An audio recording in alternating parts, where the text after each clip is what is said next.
Yeah. Ain't no more quiet now. Nah. Tell them run that back. I said, hands up, head high, 10 toes. They monetize pain while the truth get froze. Big talks online, but they hearts stay cold. Still fighting for rights that was promised long ago. Ooh. We ain't your silence, nah. We ain't your fear. Hey. Every time they shut a door, we appear. From the city to the globe, here the people get loud. You can bury one voice, but you can't stop the crowd. Yeah. I'm from the side where the pressure make diamonds, where mothers pray hard cause the system stay violent. Kids learn trauma before they learn signs. Politicians campaign while communities dying. Look, everybody tweeting, everybody streaming, everybody woke till the camera stop beaming. Truth don't trend when the money intervening. That's why the real ones exhausted and screaming. Big change, fake morals, podium capping. Whole lot of hashtags, ain't nobody action. Trying to sell the vision with celebrity distractions. Meanwhile, rights disappear through strategic reactions. Close schools, close polls, close cases. Still see hate written all on their faces. History repeating, just switching the phrases. Different decades, same games, new stages. And they wonder why the people don't trust. Every headline feel dangerous to us. Every promise turned dust, but we still rise up, rise up, rise up, rise up, rise up, rise up, rise up, rise up, rise up. Hands up, head high, 10 toes. They monetize pain while the truth get froze. Big talks online, but their hearts stay cold. Still fighting for rights that was promised long ago. Hey, we ain't your silence, we ain't your fear. Every time they shut a door, we appear. From the city to the globe, here the people get loud. You could bury one voice, but you can't stop the crowd. Yeah. Now everybody playing God with the algorithms, programming narratives and calling it the system. Who decides truth? Who decides wisdom? If the future artificial, who protect the children? Too much rage in the timeline scrolling. Young minds vulnerable, anger overloading. Everybody radical when the fear keep growing and the world stay tense while the missiles stay loaded overseas. War drums, contracts get signed. Oil, power, money always hide behind pride. More folks pay while the billionaires glide. And the news turn trauma into primetime vibes. Talk peace with a smirk while the stocks go up. Tell the working class, hold on, but enough is enough. People tired, people broke, people fed up. Still they call us angry every time we stand up. Stand up, stand up, stand up, stand up, stand up, stand up. Listen, it's bigger than left or right, bigger than red or blue. People just wanna live, people just wanna breathe, people just wanna matter. But every generation gotta drag justice uphill, while somebody profits off the chaos. That's the part they don't say out loud. Hands up, head high, 10 toes. True hit harder when the beat line rolls. Can't sell fear to a soul that knows. Power to the people, let the whole world know. We ain't your silence, we ain't your shame. If the people wake up, everything changed. From the city to the globe, hear the whole crowd roar. You can't dim light when the spirit want war. Rise up, even when they try to divide us. Rise up, even when the pressure find us. Yeah. Still here, still loud, still fighting. Love.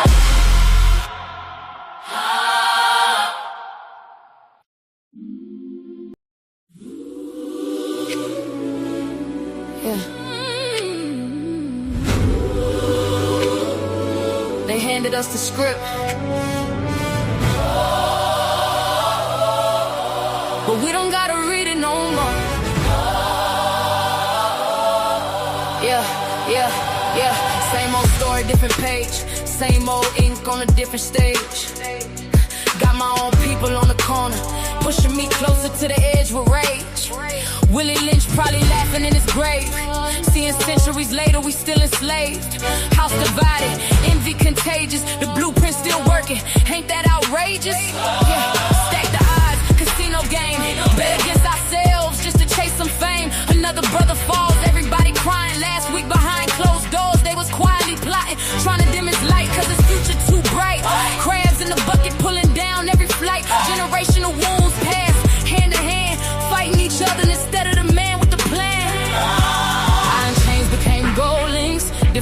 same prison when nobody thinks. Freedom ain't jewelry, freedom is soul. Can't buy liberation if your spirit been sold. We just echoes in the barrel, spinning circles every day. History whispers softly, but we keep looking away. They handed us the script, now we acting every part. Time to break the cycle, time to heal the broken heart. This ain't the dream they marched for, this ain't the future they could see. This whole thing was a setup, it's time we set ourselves free.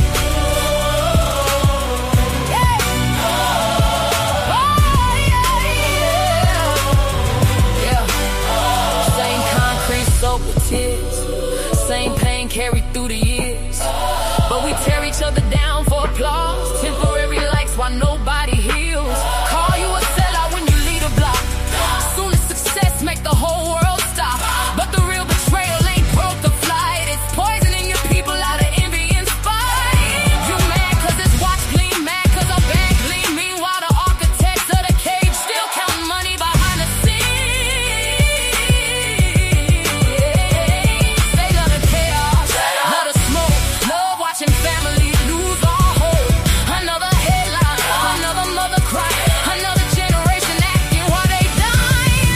The trap ain't poverty, the trap is division. The chains ain't visible, they're built from our decisions. We carry anger in our chests, years of trauma, years of stress, then pass it to our own bloodline.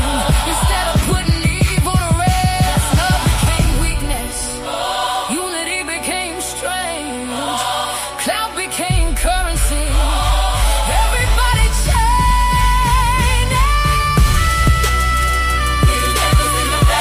Round and round we go. History keeps repeating, cause nobody let it go. But tonight we change the pulse, break every tie, rebuild every hope. This ain't the life they believe. The chains only live if we choose not to leave.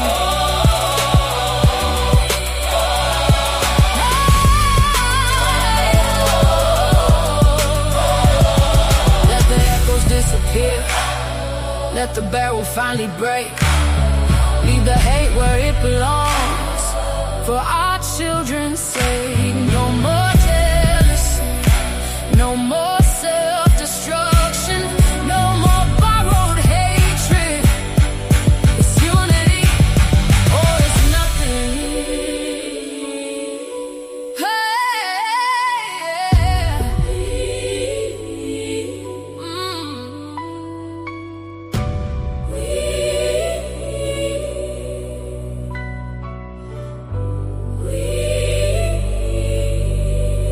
We free,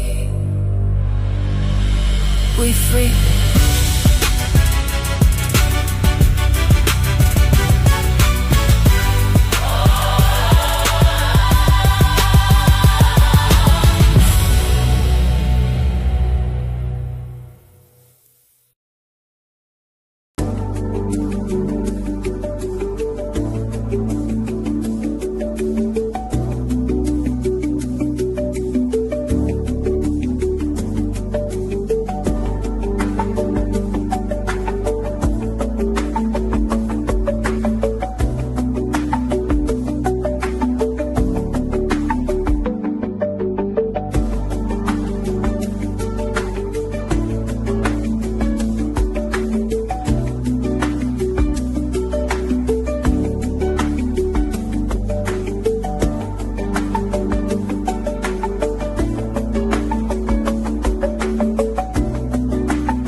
Hey y'all, what's up? What's up? What's up? It's your girl Golden, and we are back with another live, y'all.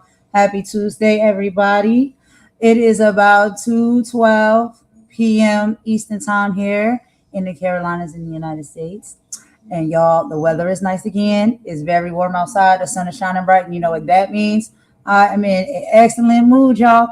And y'all know we have to do it. So we are here today to share some global politics. So, not just about some updates of what's going on here in the United States, but a few things that are going on in the United Kingdom, Africa and Asia, the Latin America, Middle East, and Oceania. So we'll be tapping into a few of those updates, and per usual, we have some videos we're going to be showing y'all as well, and a few bonuses at the end. But y'all know I have my lovely co-host here with me again. Imani is in the building, and so Imani, girl, what is going on with you? How's your day so far? How's the weather? How you feeling? What is up? Yeah, yeah, day's been good. Weather's good. Not as hot, so it's a bearable heat, but it's nice. The sun's still shining. There's a bit of breeze. Yeah, I've had a good day. Had some administrative stuff to do during the day, so I got that done. And just in general, having a good time. What about you? Very much the same, girl. I've been having a good day so far. It's about like afternoon time here, so halfway through the day. The morning was, pretty smooth actually. Mama had to go and do her appointments and stuff. And my little booker, he had some dental work done. So he's back to his normal self today, but he was a little bit sluggish and drowsy last night. But he's doing well, healing fine. And yeah, he back to his same old self, girl, running around here, making me chase him, laughing and playing, being silly. But yeah, the morning was pretty good. It was. Yeah, we had a lot of administrative things to get done, so I was working on some of that, and putting some things into position in place that need to be there. So a lot of interesting things coming up. Definitely about to get this music distributed, so I'll be working on that as well. How about you? Before we, kick off with the housekeeping, I think you had a few things you wanted to say as well. And then I have a little message I want to share. And yeah, then we can kick off into the content. No, I think you can go first because mine kind of leads into the politics stuff. So yeah, you go first. I'm good. Yeah, okay. So let's go ahead. We'll do just a little bit of, housekeeping. And like we told y'all before, y'all, the housekeeping, sometimes you got more to clean up and sometimes you got less to clean up. And you actually just want to share and just, light some incense and some scented candles and make everything beautiful, right? So anyway, y'all, welcome, welcome, welcome back. We are going to dive into y'all seen our politics. But before we do that, I just wanted to clear the air and do a little housekeeping. So, if you take a look around right now, there is so much going on in people's lives all across this world. People are fighting real battles, facing real hardships, and trying to make it through the day. Life is moving fast and it's heavy out there right now. But we got to learn how to move past the noise. And because there is so much real world weight on us, I think people are finally starting to wake up and see the bigger picture. Honestly, the fighting, the bickering, the online beefing, it's getting old. It's tired. It drains your energy, it divides your focus, and quite frankly, we just don't have the time for it anymore. We have so many important things to actually focus on, like our families, our goals, our peace of mind, and building up our communities. So, I wanted to make it very clear where we stand. Right here in our community, our camp, whatever it is you want to call it, we are making an intentional shift. We are changing the frequency. We are stepping completely out of the mess, if possible, child, as you know, sometimes. But out of the drama, out of the negativity. This is no longer our portion. We want no more to do with it. So from here on out, this platform is about a few things: spreading love, lifting people up, and showing genuine support to everyone we encounter. We want to be a safe haven, a place where you can come and get inspired and not leave or attend being stressed. But this is our call to action as well. Life is too short to spend it tearing each other down when we could be building each other up. So let's focus on the truth. Let's focus on unity and let's protect our peace. And to everyone riding with us on this journey of growth, thank you.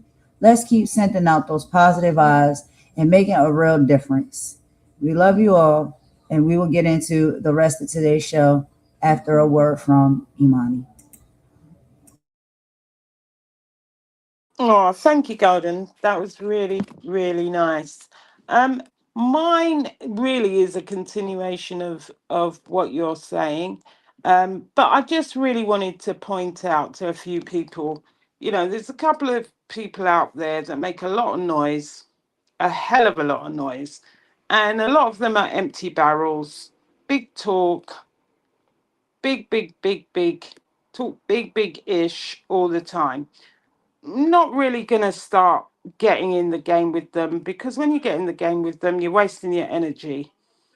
And we don't want to waste our energy on pointless arguments, because they really don't matter, and they're really created by people with nothing better to do rather than draw on your energy and redirect your purpose. So that's one of the things I wanted to talk about, because the thing about it is, people can threaten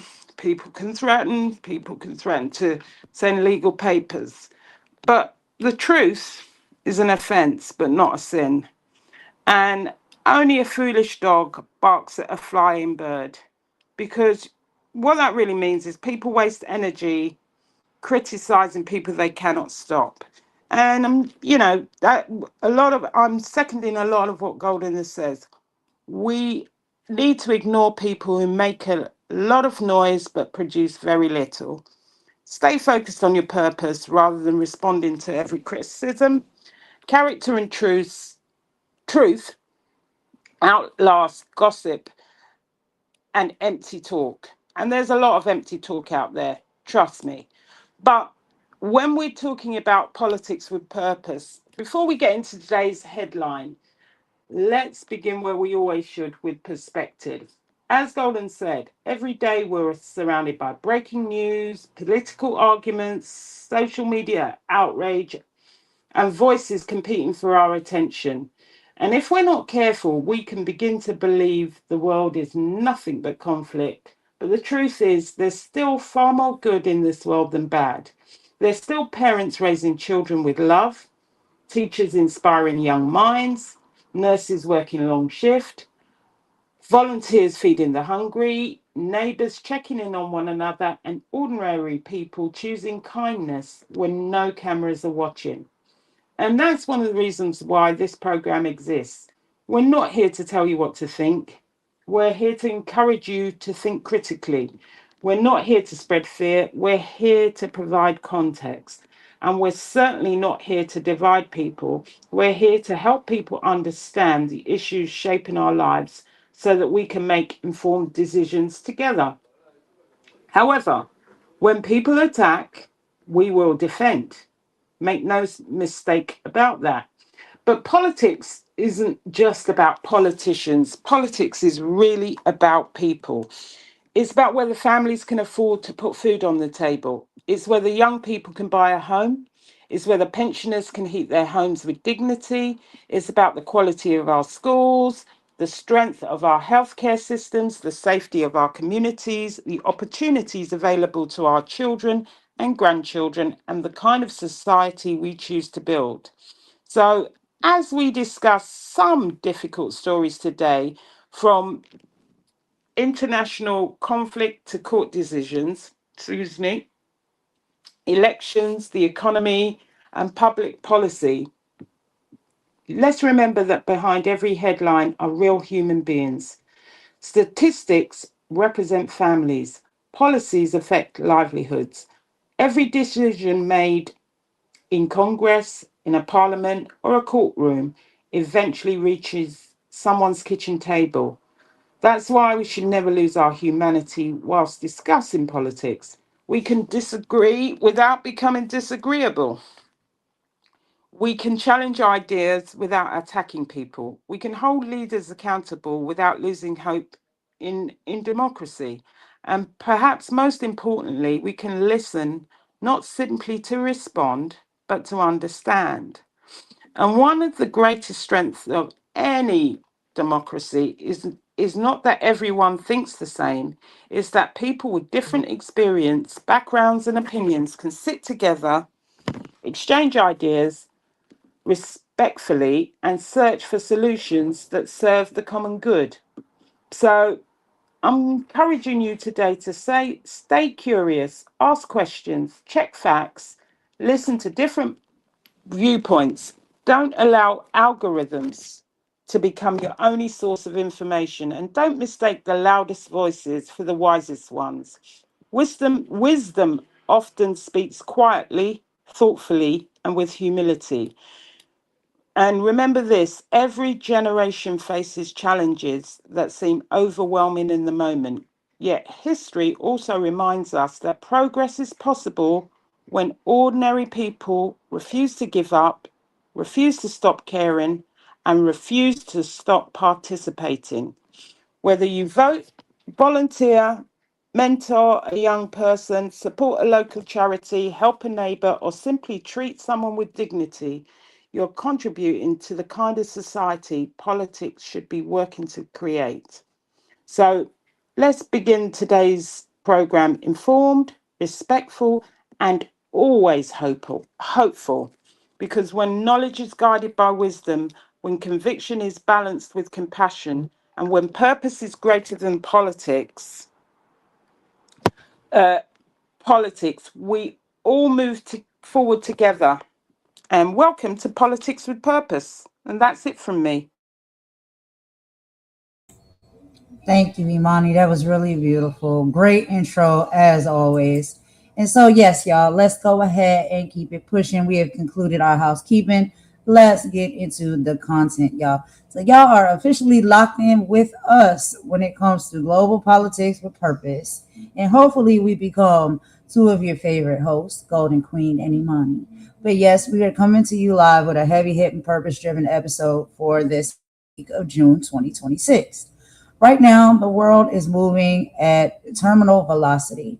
The International Monetary Fund just reported that the global economy has successfully avoided a worst case scenario following recent intense conflicts. But we are nowhere near a smooth sailing.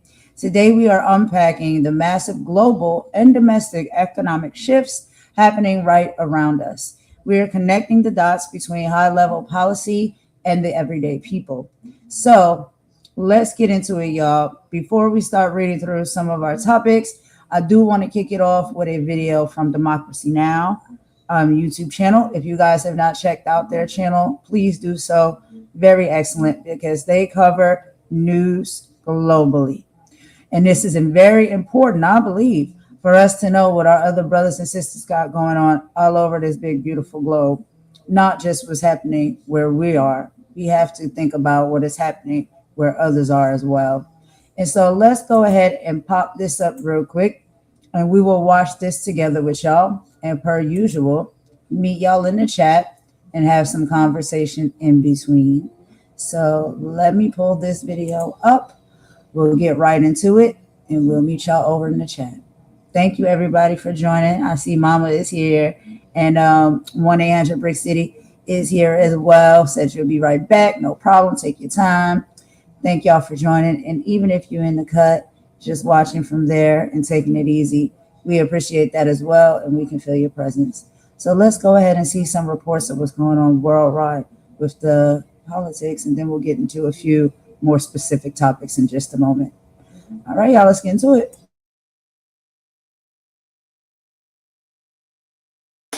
Welcome to Democracy Now!, democracynow.org, the War and Peace Report. I'm Amy Goodman. Officials in Qatar say no high-level meetings are scheduled between the United States and Iran after the Trump administration said it had sent envoys Jared Kushner and Steve Witkoff to Doha for talks following a weekend of tit-for-tat attacks around the Strait of Hormuz. Iran's foreign ministry denied Trump's claim Monday that Tehran had requested the meeting, calling it fake news. Iran, however, said it is sending a delegation to Doha to follow up on the release of $6 billion in frozen Iranian assets. Iran also rejected a plan by France to demine parts of the Strait of Hormuz, warning Paris against provocations. Meanwhile, President Trump's lashed out against the skyrocketing cost of fuel unleashed by his war against Iran. Trump wrote on Truth Social, quote, gasoline retailers must get their prices down immediately, adding that if they fail to lower prices, quote, big problems lie ahead, unquote. Israeli strikes on southern and central Gaza Monday killed at least 8 people, among them 2 children. In one of the attacks, Al Jazeera reports a displaced 23-year-old mother and her 1-year-old daughter were killed when their tent was hit in the Al-Mawasi neighborhood of Khan Yunis. Israel now claims control of some 2/3 of Gaza, with Israeli Finance Minister Bezalel Smotrich calling for the immediate establishment of Israeli settlements in Gaza's northern perimeter. Smotrich spoke on Monday from the city of Sderot on Gaza's border. We're here in Sderot. Today, the IDF holds nearly 70% of the Gaza Strip. We must complete the conquest of the remaining 30%, defeat Hamas, and above all, we need to establish a belt of Jewish settlements within the territory of the Strip as a protective border for Sderot and all the communities of the Gaza envelope. In news from the occupied West Bank, Israeli soldiers killed a 15-year-old Palestinian boy in the city of El Bireh near Ramallah Monday. Amir Ahmad Jawad Jaber was reportedly shot in the head and chest during a raid. This comes as a new report by the Israeli human rights group Asylum found Israeli soldiers killed at least 54 Palestinian children and teens in the West Bank last year in 2025, the highest rate since Israel occupied the West Bank in 1967. In Venezuela, rescue crews continue to search for tens of thousands of missing people nearly a week after 2 back-to-back earthquakes devastated La Guaira and Caracas. Venezuelan health officials say over 1,700 people are confirmed dead, with the toll expected to soar. Speaking from Caracas, the UN's humanitarian coordinator said Monday people are still being pulled from the rubble. At least 2,500 structures affected, most of which fully collapsed. We are procuring, and this is something that has been agreed with the authorities here, 10,000 body bags. This comes as the Associated Press reports the United States deported more than 140 Venezuelans, including several children. They arrived back in Venezuela just hours before the earthquakes. The deportees were left in a hotel in La Guaira, with some survivors describing crawling out of the rubble and barely escaping. This is the mother of one of the men deported to Venezuela from the U.S. She said he suffered life-altering injuries in the disaster. It's believed more than 100 of the deportees have died. The flight arrived at 11 a.m. Then they went through all the migratory process. He called me at 5 p.m. and told me, "I love you so much, Mom. See you tomorrow at home." Like any mother, I prepared a welcome for him with his blue, yellow, and red balloons. We'll go to Caracas later in the broadcast.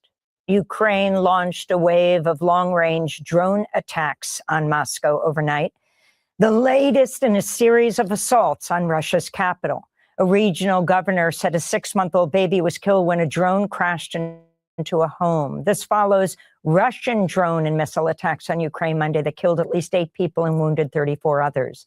On Sunday, Ukrainian drone strikes on 2 Russian oil refineries sparked massive fires. Russian officials say the attacks left 4 people dead. In the United States, the Supreme Court has granted President Trump the power to fire and replace commissioners. All right, y'all. So we have gone from the global coverage over at the Democracy Now! And she's segueing into the United States coverage. And so before we, go on to the United States coverage, I want us to do a little bit of commentary as far as what we've heard about the global so far. And Imani, I'll let you go ahead and lead with that, and then I'll chime in just a bit. Yeah, these headlines remind us that the world doesn't stop turning just because one story dominates the news cycle. And across every continent, governments are making decisions that will affect ordinary people far more than the politicians that are making them. So we started really in the Middle East with the ongoing conflict, and despite the reports from Mr. Trump of the negotiations going well and everything going to be settled between the United States and Iran, officials in Qatar say there's currently no high level talks schedule, whilst Iran is saying claims that it requested negotiations are false. So, the maths ain't mathing and the stories are not adding up. So the diplomacy here is very, very fragile. And at the same time, Iran is still pursuing the release of billions of dollars in frozen assets. Um, and it shows that economic pressure remains one of the biggest tools in these international relations and in these negotiations. And then moving on to Gaza, it continues to take a devastating human toll. Civilians, including children, are still being unalived, and Israeli leaders are now openly discussing expanding settlements and creating long-term security zones inside Gaza. Uh, I mean, is it? I think is it nearly 2 years this has been going on? And whether you approach this from a political, humanitarian, or security perspective, one fact is undeniable. Every additional day of conflicts means more suffering for ordinary families. And then, obviously, trigger warning, an earthquake struck Venezuela, and thousands are feared unalived or injured, and rescue workers are still searching through collapsed buildings. One particularly heartbreaking story involved deportees who had only just returned from the US before the disaster struck. And it's also another reminder that global events collide in no ways anyone could predict. It's just, I mean, obviously, some of these stories are hopeless. We hope to bring you some good, some better news, but there is a lot happening in the world, a lot more than some of the petty things that are going on here. But yeah, Yeah, that's really what I've got to say about what's going on, what we've heard so far. yeah, absolutely. And you're talking about the earthquakes and the deportation crisis in Venezuela. We have to remember, y'all, we all are human. We all are people. We all going through a lot. And these type of things that happen are affecting people in a major way. So the twin earthquakes that hit La Guera, if I'm saying that right, in Caracas, leaving over 500 people unalive and nearly 50,000 missing. Um, we heard her speak on the devastating overlap. More than 130 Venezuelans who were recently deported from the U.S. back to their homeland are now feared unalive in a disaster zone, all while strict U.S. sanctions heavily slow down the arrival of life saving international rescue aid. This is a tragedy that should completely collapse any political divide.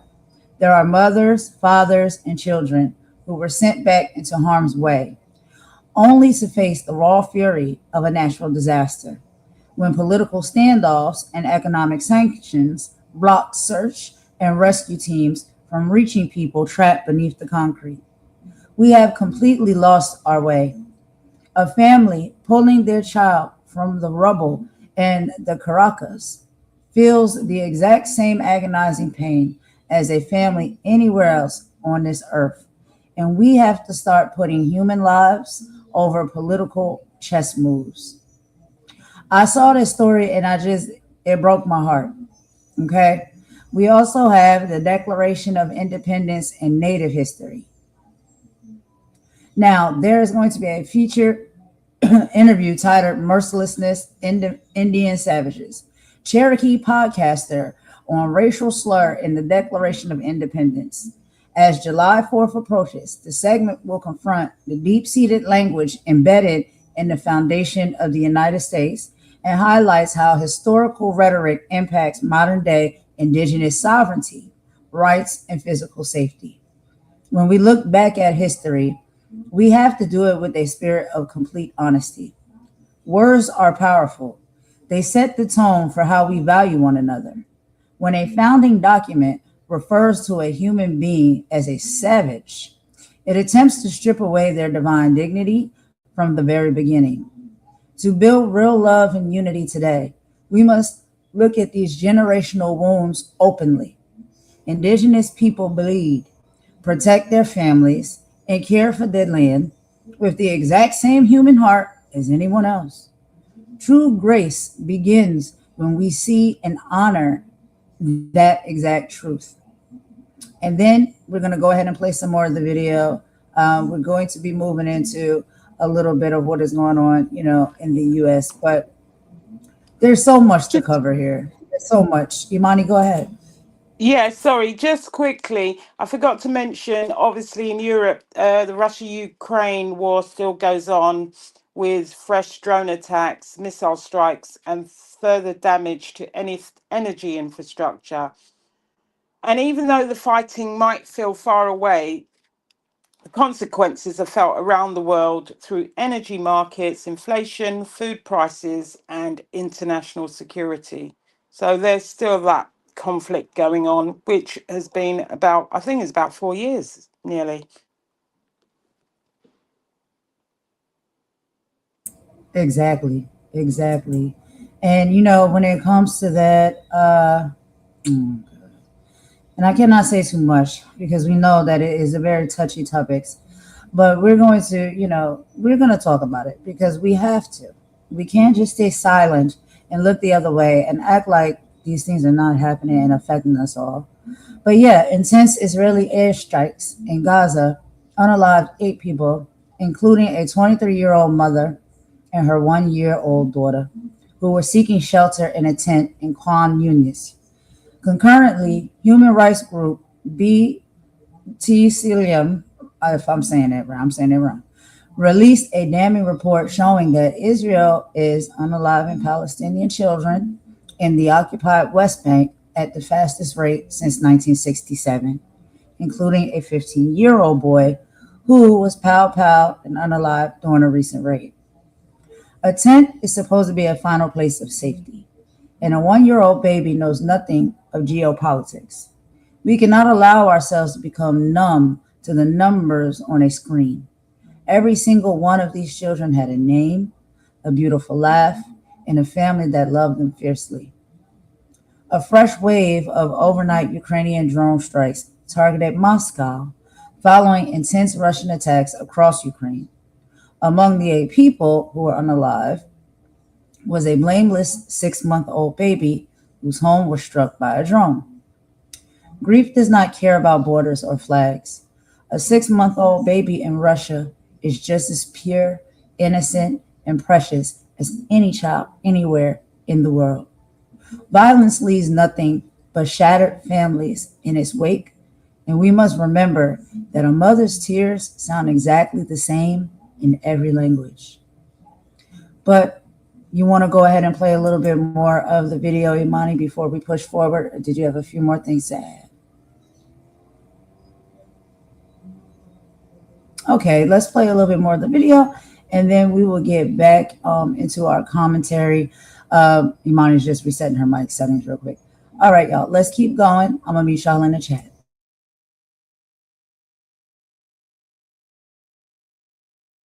At independent government agencies. Monday's 6-3 ruling overturns more than 90 years of precedent that insulated regulatory agencies set up by Congress from presidential control. The case centered around Federal Trade Commission Commissioner Rebecca Slaughter, who was fired by Trump without cause in March of last year. In a separate ruling announced Monday, justices ruled 5-4 that Federal Reserve Governor Lisa Cook could remain in her job as she challenges Trump's efforts to fire her. Writing for the majority, Chief Justice John Roberts argued the Trump administration's efforts to end the Federal Reserve's independence is, quote, an interpretive leap out of step with the statute Congress enacted and our nation's tradition of central banking protected from political interference, unquote.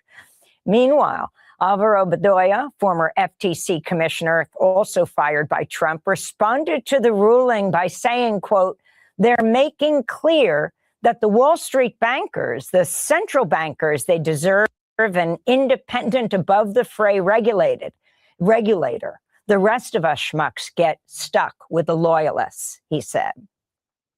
In another major Supreme Court decision, justices ruled 5-4 to uphold a Mississippi law that allows mail-in ballots to be received up to 5 days after an election, as long as they're postmarked by Election Day. A ruling overturning the law could have seen hundreds of thousands of voters disenfranchised in future elections due to postal delays or because they live in remote rural locations. A New York Times review of the 2024 election found at least 725,000 such ballots.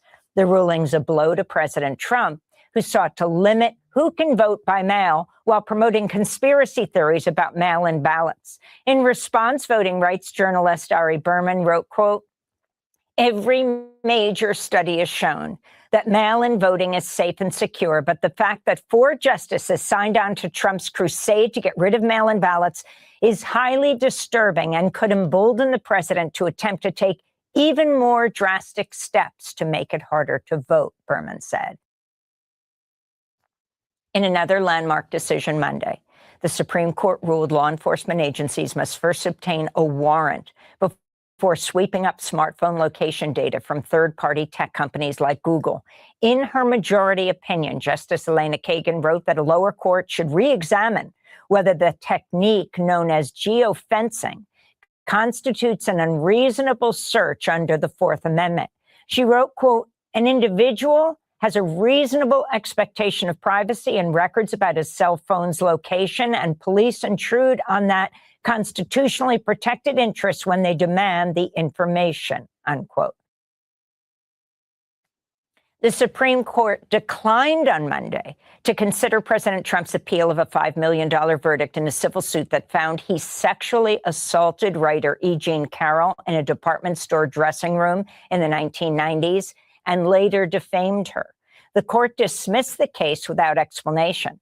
Trump's lawyers have indicated they'll ask the Supreme Court to consider a second defamation case successfully brought by E. Jean Carroll after Trump called her a liar following the first verdict. Trump was ordered to pay more than $83 million in that case.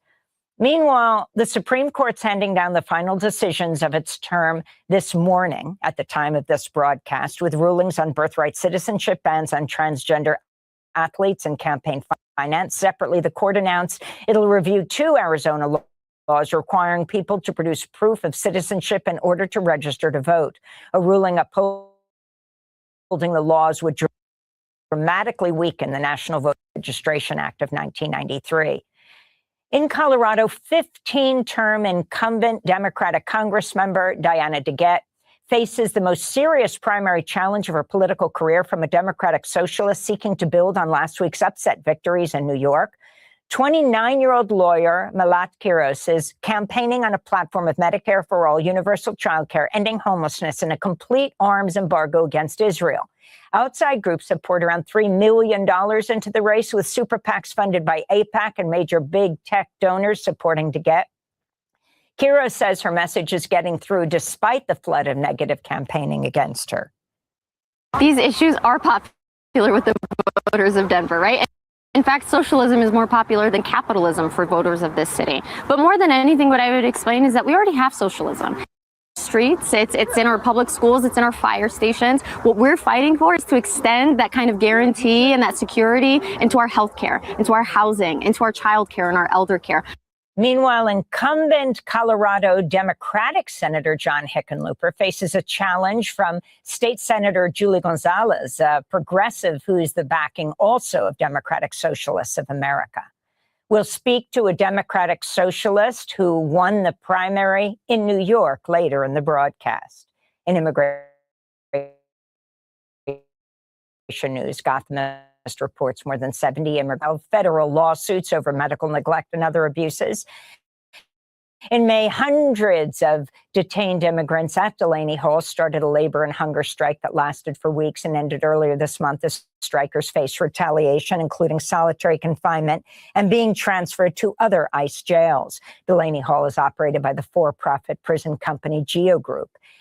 Related news, a New York City Council employee who was detained at Delaney Hall for more than 5 months has been released from custody.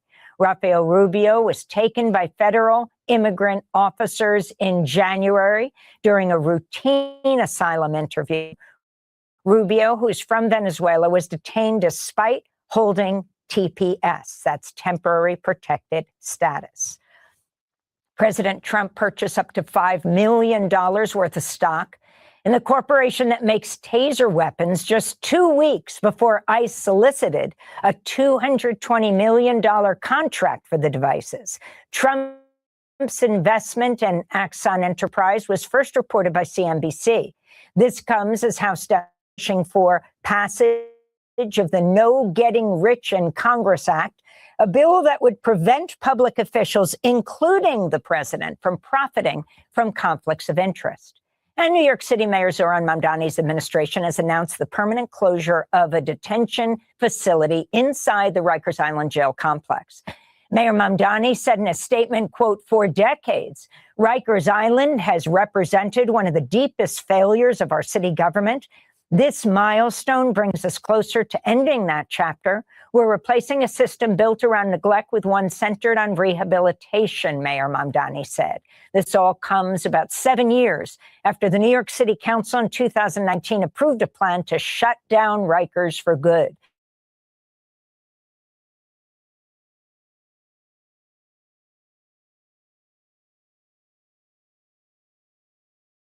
democracynow.org, the War and Peace Report. I'm Amy Goodman in New York with Democracy Now!'s Juan Gonzalez in Chicago. Hi, Juan. Hi, Amy, and welcome to all of our listeners and viewers. All right, y'all. So before we get into the interview, the quick little interview and conversation that they'll be having, we'll go ahead and give some more commentary on some of the additional coverage that we just heard in this second segment of the live. And Imani, I can let you kick off with it if you want to, or if you want me to go first, I can. It's up to you, girl. Yeah, I'll just talk about the Supreme Court and it's continuing to reshape the balance of power. It's strengthened some presidential authority over some of the independent federal agencies, but it's also protected the independence of the Federal Reserve. They upheld mail ballot rules that supporters are saying protect voting access and delivered an important privacy ruling that requires greater protection for cell phone location data. And they declined, which was this one was really good, they declined to revisit the civil judgment in the E. Jean Carroll case. These decisions, they're not simply legal technicalities. They influence elections, executive power, privacy, and the relationship between the government and its citizens. But, you know, another thing that's happening is we've seen the rise of progressive candidates that are challenging serving incumbents. And the fact that immigration detention centres are continuing to remain under legal scrutiny, which was needed. And basically, there's questions being raised about the ethics, the conflicts of interest, and public accountability, because some of these places are run by private companies. So the more people they have in them, the more money these private individuals are making. And a good thing that New York is taking another step to closing part of Rikers Island. My gosh, That place has been around for years. And it's a continuing debate on the criminal justice system. Should they focus more on punishment or rehabilitation? This is a long question. It's something that, maybe we can talk about at another time. What ties all these stories together? Whether it's war, natural disasters, court rulings, elections, or economic policy, the central question remains the same. How do governments exercise power, and how do those decisions affect everyday people? It's never just about the politicians, it's about families wondering if their fuel prices will rise, voters wondering whether their rights will be protected, and workers wondering whether their jobs are secure, and communities that hope that leaders will choose dialogue over the conflict. Seems to be a big word everywhere. Are we going to choose, communication over conflict all the time? So Right. that's why it's necessary to pay more attention, not to a lot of the drama, but understand that the decisions that shape our world and our future affect every one of us out there globally, whichever government we have to respond to and vote for. And that's really what I have for that. And please go and look at Democracy Now! They bring global news, they have interviews. It's a great, great platform if you want a quick, brief recap of what's going on around the world. And they do give some insight to what the impact is of some of these things that are going on in other places. Yeah, go support Democracy Now! They bring some great stuff, and they have some really short interviews. And it's just a snapshot of what's going on. And you can go and research the stories deeper if you need to. Absolutely, Imani. Thank you for that. Because we do know, that's one of the most important things is for us to all be able to do our own research. We try to do our due diligence over here that when we're reporting and doing our history and our political coverage and lives, that we actually do the research and we get the right information to bring to you all. But we always want to inspire and advise people to do your own research as well. Never take anybody's word for anything, especially when it comes to some of these serious topics and things that are happening. You want to get down to the root of it and know the truth of it for yourself. But we do really appreciate that y'all come and rock and kick it with us, and we can, converse amongst ourselves about all of this. And y'all trust that the information we bring y'all is factual and research driven, and that's what we take a pride on doing. So thank y'all. But I did just want to touch on a few things when it comes to the Supreme Court and these legal headlines before we move on with the interview here and move forward with the rest of the live. But yeah, SCOTUS to allow the president to fire independent agency heads except at the Federal Reserve. So in a major administration power shift, a split Supreme Court ruled that the president has the constitutional authority to fire the heads of independent federal agencies at will, though they carved out an explicit exception protecting the leadership of the Federal Reserve. Are we surprised? While legal scholars debate the finer points of executive power, the everyday person relies on these agencies to keep their food safe, their workplaces fair, and their environments clean. True leadership and power should always be rooted in integrity and service to the people, ensuring that institutional changes never compromise the safety and the well-being of the public. Also, when we have a divided Supreme Court that upholds grace periods for mail-in ballots post-marketed by Election Day, and a narrow victory for voting rights advocacy, a divided Supreme Court upheld laws in Mississippi. And I know you spoke some on this, Imani, and we also heard Democracy Now! Report, but I just wanted to really break down. But yeah, upheld laws in Mississippi and other states that allow mail-in ballots to be counted as long as they are post-marketed by Election Day, rejecting conservative legal challenges seeking to invalidate them if received later. Well, we know what that's all about. Every single citizen's voice is a vital thread in the fabric of our communities, ensuring that someone's vote counts, even if the mail is slow, honors their dignity and their right to have a say in their own future. Democracy thrives when we make room for everyone to participate, especially the working class families and the elders who rely on mail in access. Also, SCOTUS rules cell phone location data is protected by the Fourth Amendment. So the Supreme Court delivered a landmark privacy ruling, declaring that the law enforcement must obtain a warrant to access historical cell phone location data, firmly cementing digital privacy rights under the Fourth Amendment's protection against unreasonable searches. Well, our personal lives, our private conversations, and the places we walk are deeply personal. This ruling reminds us that technology should never be used as a tool to strip away our basic rights to privacy. Protecting our personal digital boundaries is fundamentally about protecting our individual peace of mind and personal freedom. Then we also have SCOTUS declines to hear Trump's appeal of the $5 million ex abuse and defamation case.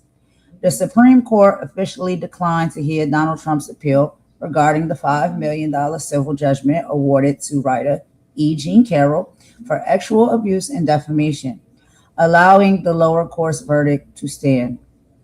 At the core of justice is the belief that truth must prevail, regardless of how much power you have, status you have, or influence a person may hold. Standing up and speaking truth in the face of immense public pressure takes incredible courage. This outcome serves as a reminder that the accountability is a cornerstone of a fair society, and every individual deserves to have their dignity defended. Supreme Court will consider Arizona laws requiring proof of citizenship to vote. We've been here before, y'all. The Supreme Court announced it will review controversial Arizona voting laws that mandate strict documentary proof of citizenship to register to vote, a move that civil rights groups have warned will disproportionately disenfranchise naturalized citizens and indigenous voters. When we create hyper-restrictive barriers to the ballot box, we run the risk of telling our neighbors, especially those who have fought hard to call this country home, that their voices don't matter as much. True unity means creating a table wide enough for all eligible people to participate without fear or unnecessary hardship. Now, before we move on, Imani, we got domestic and local headlines. So there's some talks here with the DSA backs insurgents targeting Democratic incumbents as Colorado holds primaries. Do you want me to tap into a little bit of that, or should we continue the interview first and come back to it? And did you have anything you want to add before we move forward? Sorry, I've got nothing to add before we move forward. The interview, what was the interview? Because I think I missed that part of this video.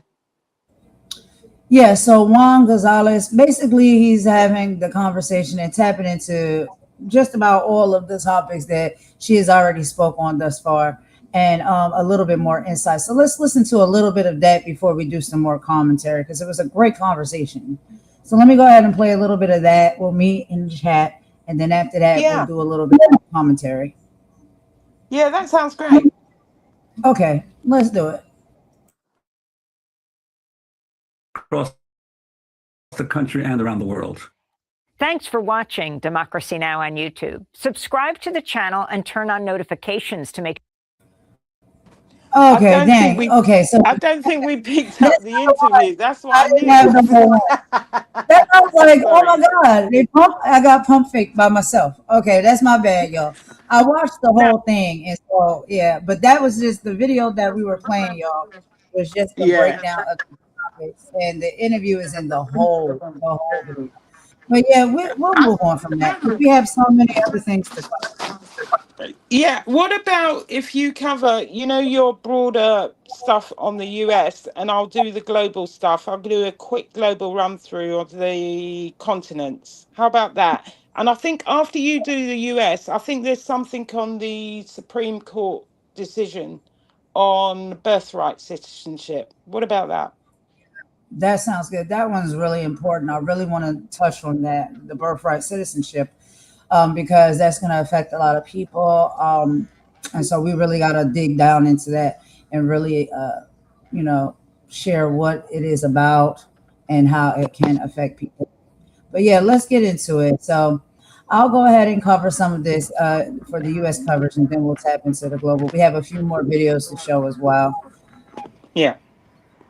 All right. So let me go ahead and review a few things real quick, y'all, and then we'll get into some of the videos. All right. So basically, y'all, we've touched on some of it because Democracy Now, they do an excellent job of really covering, the politics from the global standpoint. So not just the US, but everywhere, right? So when it comes to the US, we have ceasefires, tariffs, and the USMCA clock. So let's start right here at home, y'all. The Trump administration is completely dominating both foreign and domestic policy following the historic fragile U.S. Iran ceasefire agreement earlier this month. This de-escalation has brought a welcome sigh of relief to Wall Street, with markets stabilizing because the immediate threat of major oil supply disruption has cooled. But, if y'all watching, y'all know why that has happened. Yeah, there's a lot of backpedaling going on. But anyway, domestically, the battle is raging. Congress remains locked in a fierce gridlock over spending priorities, immigration, and tariffs ahead of the July budget deadlines, and the clock is officially ticking. Now, tomorrow, July 1st, marks the mandatory review deadline for the USMCA trade agreement with Canada and Mexico. If our leaders can't coordinate, we risk severely disrupting North American trade across the board. Now, the historical perspective in all of this. This moment feels a lot like 1993 during the original NAFTA debates, or the terror standoffs of 2018, when the U.S. squeezes its borders with aggressive tariff policies. It forces our closest neighbors to look elsewhere. Right now, we are seeing Mexico and Canada actively bypass the U.S. to ink new supply chain deals directly with Europe and Latin America.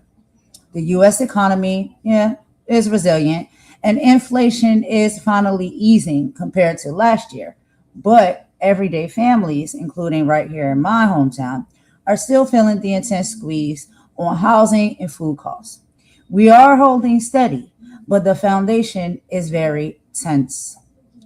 And so, Imani, you want to go ahead and pop up this video here where we can get into a little bit more details about what I just read there before we segue into the global coverage? And do you have a few things you want to speak on? Yeah, let's do that. Okay. Let's get into the video on the trade. That's great. Okay. Let's go ahead and pop this up real quick, y'all. We have a few things to share, but I got this first one here, y'all. So give me just a sec to get this set up, and we will meet y'all in the chat per usual as we listen together. This is about 11 minutes and 33 seconds, so not that long. I believe we'll be able to get through the entire video if you want, or we can split it in half. It is up to you, Imani. You let me know. But let's get into it. We can split it in half. We can split it in half if that's all right with you. I think it's probably better. Yeah, let's do it half and half. Okay, that sounds good. Burning my so let's do our 36 minutes. Burning the stage, girl. Oh yeah, there's gremlins in the air. So I'm burning my stage. Yeah, let's split it in half. Okay, let's get into it, y'all. We'll meet y'all in the chat. Negotiations over the USMCA are about the sectors most directly involved, like autos and agriculture and energy. But ultimately, they're about three countries, what they hope to achieve from any revisions to the trade agreement, and what they need to protect.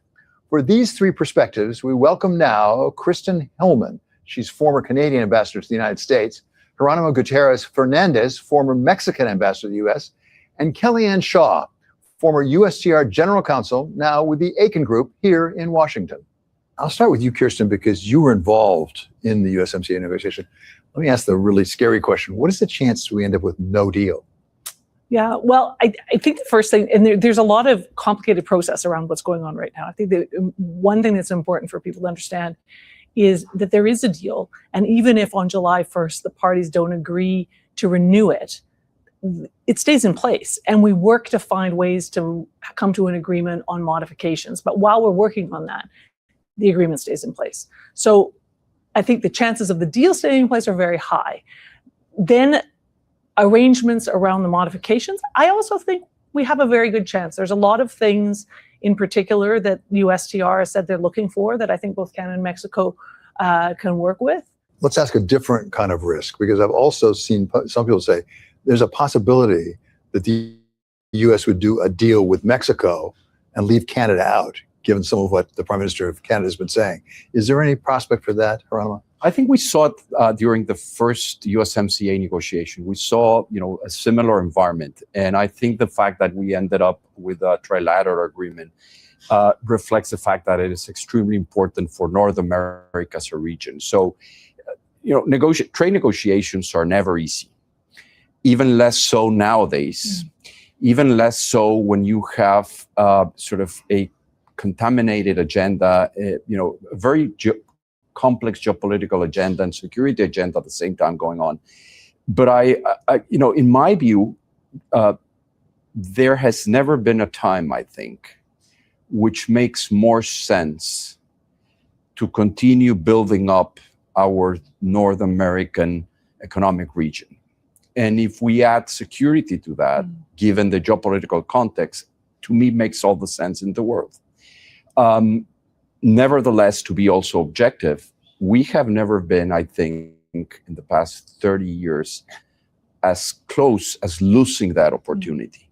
And that's in a sense, that's a shame. Kellyanne, Geronimo says there's never been a time when it's more important to have this. Does President Trump agree with that? If you listen to his trade representative, it doesn't always sound that way. Well, look, I think the North American trading relationship is the biggest trading relationship on the planet. It is incredibly important. The real question is, does President Trump value USMCA, this particular trade agreement? He's always been skeptical of it. I was in the first Trump administration. I was there when this agreement concluded, when it passed through Congress. He thought it was an improvement on NAFTA, but insisted on this sunset provision, which we're dealing with right now, the 6-year review, so that it wouldn't be like NAFTA, where we're stuck with it for 25 years and can't do anything about it. But I think at the end of the day, everybody appreciates how important this economy and this North American trading system is. David, could I just add one thing, too, that I think is important to recognize? There's a lot of discussion around tariffs, right? Tariffs are a big part of the discussion that we've had since President Trump has come back into office. But the USMCA contains all the rules on intellectual property protection, all the rules on agriculture, all the rules on services trade, all the rules that deal with how we have our customs procedures sort of coordinated between the three countries. So the agreement is the foundation of the integrated nature of our relationship.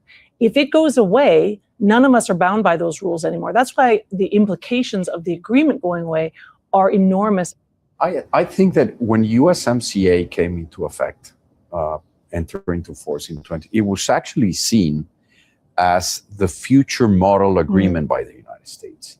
I think the fact that it includes a provision that we did not have in the North American Free Trade Agreement, which is the possibility of reviewing, makes all the sense in the world. Because in NAFTA, it was sort of, all or nothing. Again, I would emphasize that in the end, it makes USMCA is not perfect, but it works. And I think the past 6 years, we have seen that our intra-regional trade has evolved favorably. I think that if you ask a lot of the industries that are relevant for North America, that they would tell you that USMCA is a fundamental tool for them in producing together in North America and exporting to other regions. Kellyanne, you raised automotive as a really important factor here. Always has been among these three countries. But I think you can't right now discuss automotive, even more so than 6 years ago, without talking about a fourth country, which is China. Yeah. And with the looming prospect of Chinese exports of automobiles into Canada, as well as ultimately perhaps the United States. Certainly we're seeing it in Europe. So to what extent might the Trump administration see this renegotiation, review of USMCA be a way of creating, I think some of their Canadian friends called it Fortress North America? President Trump was describing it as a zero-sum game. He wants the auto industry. I want the auto industry. Only one of us is going to have it. Now, it's a negotiation. All right, Imani, so I'm going to let you go ahead and take the lead on this one. We're at the 6-minute mark, so like halfway through. But what do you feel about what we've heard here so far, and some of the research and information that you have when it comes to these topics right here? Yeah, the thing is, the conversation may sound technical, but it affects real people every single day. It affects trade, jobs, prices, and power. They're talking about USMCA, and that's the trade agreement between the United States, Canada, and Mexico. Now, some people will probably hear trade agreement and completely switch off. And I don't blame you, because it does sound quite boring. But it's really about the food on your table, the car you drive, the job in your community, the factory staying open, the farmer selling crops, and the price people pay when governments start playing games with the economy. The important point is the agreement is not just disappearing overnight. Even if the countries don't agree by July the 1st, the deal stays in place while they continue negotiating. So we don't have to worry about it disappearing overnight. And that matters because businesses and certainly workers need certainty. Farmers need certainty, families need certainty, and nobody can plan their future when the rules keep changing every 5 minutes. And this is what the biggest problem has been with this agreement and with Trump and his ever-changing mind. Because the bigger issue is power. The United States, Canada, and Mexico are trying to decide what North America should look like economically. Are they going to work together as one strong region, or are they going to turn on each other while China and other global powers move ahead? And one of the biggest battlegrounds is the auto industry. President Trump wants more cars and more car parts made in America, and he wants fewer Chinese parts coming through the supply chain. And that's where the idea of this fortress North America comes in, protecting the region from outside competition, especially China. However, if you make the rules too strict, you may protect some jobs. You can also make cars more expensive. You can hurt companies that operate across borders and disrupt those industries that already depend on all three countries working together. And these tariff wars are not helping, because a tariff is always, as I've said before, a tax on the consumer, because the producer will up the price to account for the tariff. So it's the consumer that buys that car, that television, that pays the price. So we're as we said, the agreement is not going to expire on the 1st of July. It will continue whilst negotiations are in place. And it's really about those three countries working together to get an agreement. And also, you got to think about agriculture. American farmers depend on Mexico buying billions of dollars in grains and food products. So if the trade breaks down, it's not just, like I said, the politicians who suffer. Farmers will suffer, workers will suffer, consumers will suffer, and families will suffer. So only thing I can say about the whole of this is that trade agreements are not just paperwork. They're the foundation underneath jobs, prices, investment, and economic stability. And that's really what I can say for the whole of this discussion, because it sounds really technical and complex, but it's really about those basic things.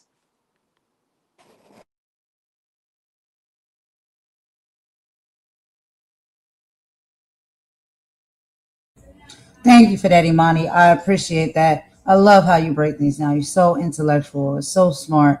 And, I know that this type of content is not going to be for everybody because it can sometimes be a little bit overwhelming. Please. And Sorry, what? can I just interrupt you? I'm not overly intellectual. I just look stuff up like everybody else does.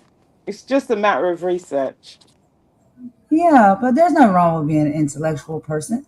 I think it's attractive and it's beautiful. And I love it. But I'm just saying, like, I know sometimes they can be a bit overwhelming. So, all right, here's a cute little story, y'all. So, let's think about the whole thing overall as like a block party, right? Imagine three neighbors living next door to each other. And let's just, for example, say Uncle Sam represents the US, Maple Matt represents Canada, and Amiga Maria represents Mexico. And for the past 26 years, they had a rule book, which was the NAFTA, that let them share tools, buy each other's backyard veggies, and build things together without charging each other extra entry fees, aka tariffs. But over time, we have now smartphones. And since smartphones were invented, the internet changed how people buy things. And some neighbors felt that the old rules weren't fair anymore. So they all decided to sit down, order a pizza, and write a new rule book, which is the USMCA. So here's some of the compare and contrast of what is now in the new rule book opposed to what was in the old book. So the old rule, when it comes to the NFFTA, let's talk about cars. Only 62.5% of car parts had to be made in North America to pass tax free. In the new rule book, it got raised to 75%. Plus, a big chunk of the car must be made by workers earning at least $16 an hour to level the playing field. We can move on to dairy cows. Okay. Now, in the old rule book, the NAFTA, Canada kept its dairy market heavily protected, making it tough for U.S. farmers to sell milk up north. But in the new rule book, Canada opened its doors a bit more, allowing U.S. farmers to sell more milk, cheese, and butter to our northern neighbors. When it comes to digital trade, in the old book, the NAFTA didn't really exist. It was signed in 1994. But in the new rule book, they added brand new rules protecting online shopping, digital music, ebooks, and software from weird extra taxes. So, when it comes to our youth, because we know we have a lot of youth that are trying to get involved and learn more about politics and stuff now, but we also have kids. And we want to teach our kids from a very young age sometimes the importance of politics and things that's going on. And a lot of times kids think things are just, a magic wand. They want something, they ask their parents to buy it, you buy it, they get it. Well, if you're a kid, why should you care?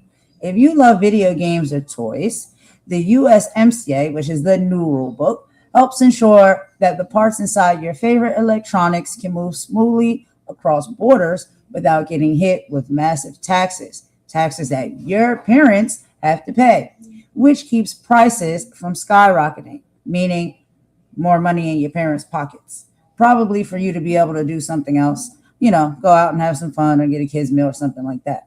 Now, why should maybe grandparents or the elders care about this? It brings more manufacturing jobs back to North America and includes much stricter enforceable rules to make sure workers in all three countries are treated fairly. Plus, it has a sunset clause, meaning the neighbors have to sit down every 6 years to make sure the rules are still working for everyone involved. It is a modernized handshake between three giant neighbors to keep trading over $1 trillion worth of stuff every year move smoothly. And so I just want to go ahead and just tell a little story like that real quick to just kind of make it seem a little bit more simple. Because I know sometimes it can be very complex. And when things are, sometimes too complex, it's just like, yo, I don't even know what you're talking about. All right, okay, cool, whatever. But these things really do affect us in a major way. It affects the mothers and the fathers that are going out here to work every day, that are being taxed, right? And have to purchase certain things for their children, for their family. It affects the elders, right? And in more ways than one. There's other things that I could tap in and talk about when it comes to how, some of the elders are affected as well. We won't get too deep into that today, but, can have a lot to do with medication, drug costs, and things like that, co-pays, all of that. So, yeah, I know it's kind of boring, y'all, but these type of things are affecting our everyday lives. You can go ahead, Imani. No, I was just going to say, I think we've basically summarized that. If anybody wants to go and listen to the rest of that video, it is on Bloomberg. But we're going to go to a song break now, aren't we? Yeah, let's take a quick song break and then we'll come back with the second half of this video, and then we'll be moving on because we have to hear a little bit, of course, about what's going on with the Supreme Court and Trump. And we'll hear from none other than our favorite over here, Midas Touch Network. And they'll be talking about the Supreme Court delivering biggest loss to Trump in the entire term. So we're going to tap into that in just a moment. But let's take a quick song break, y'all, and we will be right back.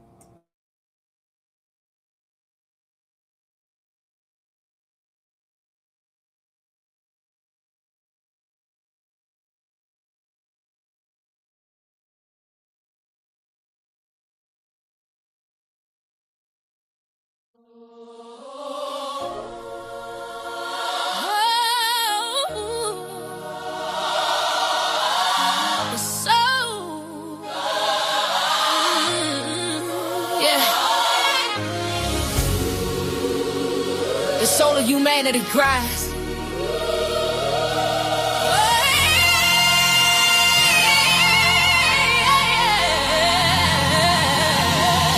A roof above, a shelter from the storm, a gentle hand to keep a spirit warm, a plate of food, a mind that's free to learn, a simple peace, a righteous wage to earn. That's right. These are the needs to bedrock and the base, the sacred ground of the whole human race. But the screen is screaming, selling something cheap, while the real world babies cry themselves to sleep. Can't ignore it.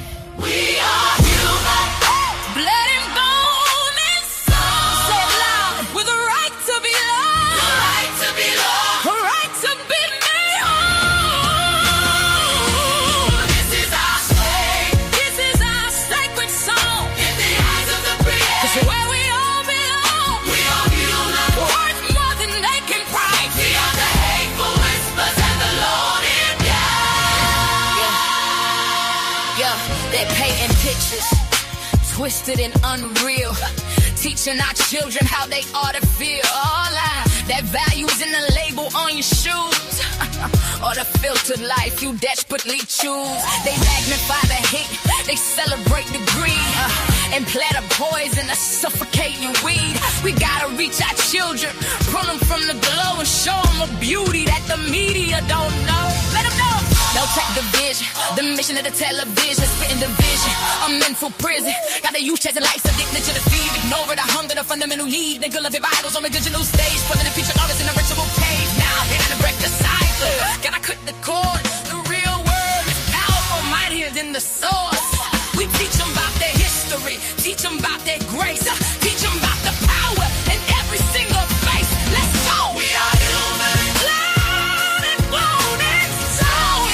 Everyone has a right to be loved, has a right to be loved, a right to be made whole.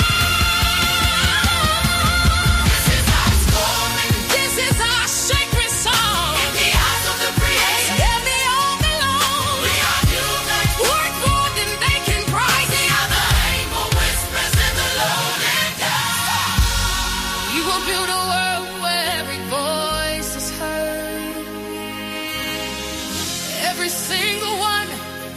From the suburbs to the curb.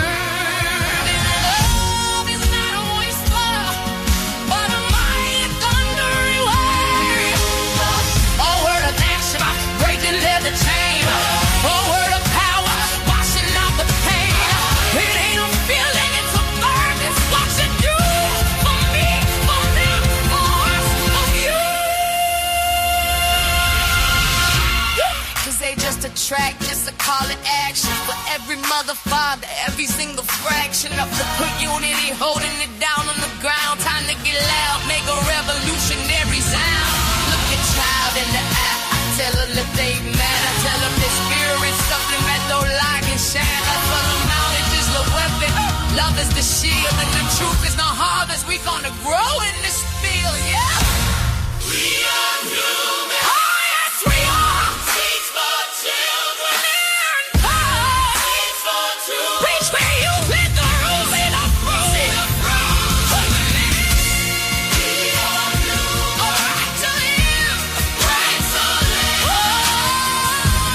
Teach the truth. Reach where you hit the roof. See the fruit. We are human. Single soul on this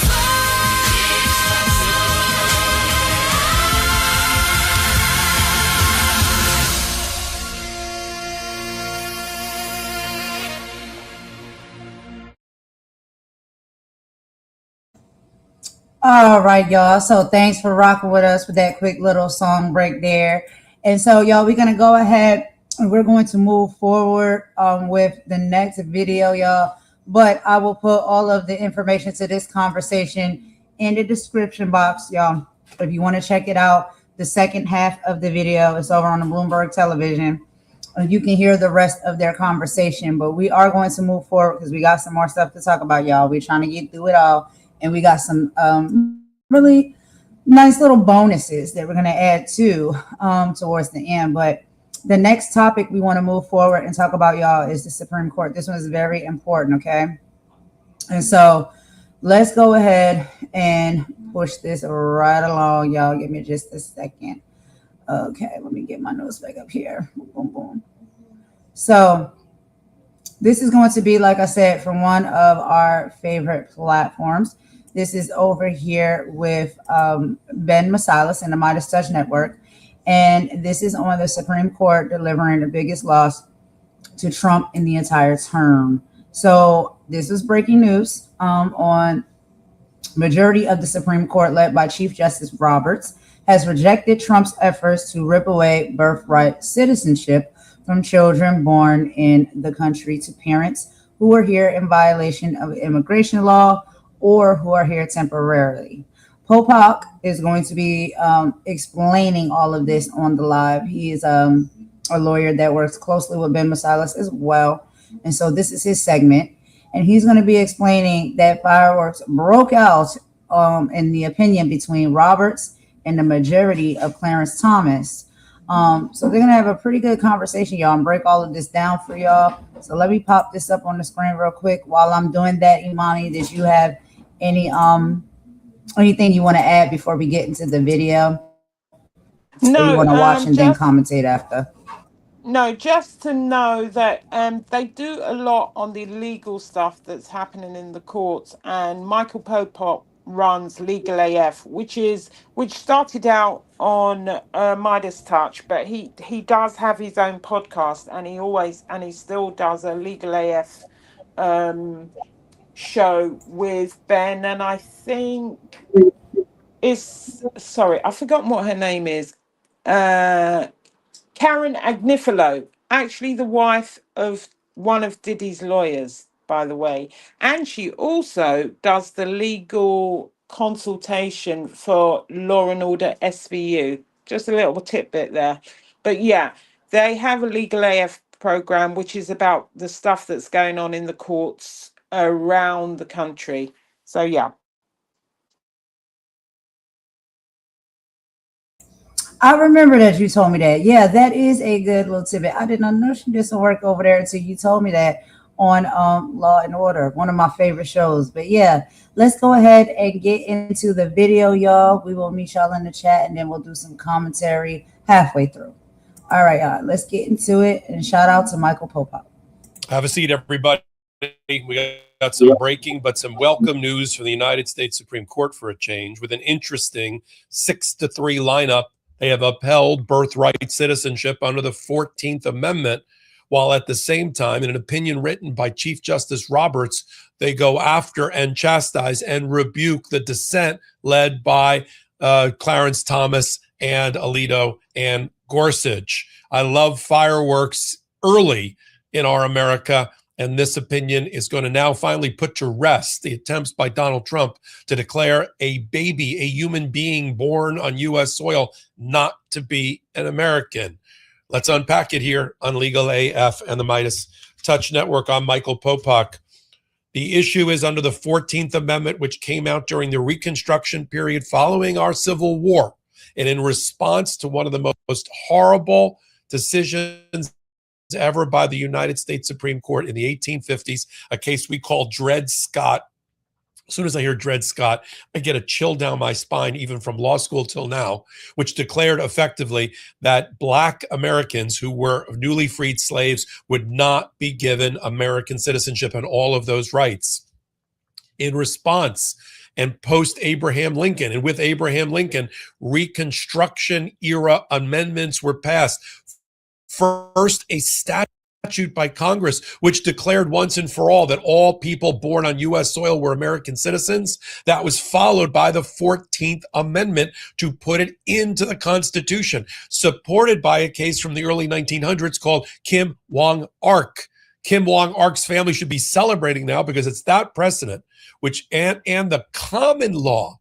We're going to do a teachable moment here on the common law, which is the law that may not have been written down, but is part of the fabric of our rule of law and our democracy. That common law had always recognized, Chief Justice Roberts wrote, had always recognized that somebody born in the United States, someone born on U.S. soil, was a U.S. citizen.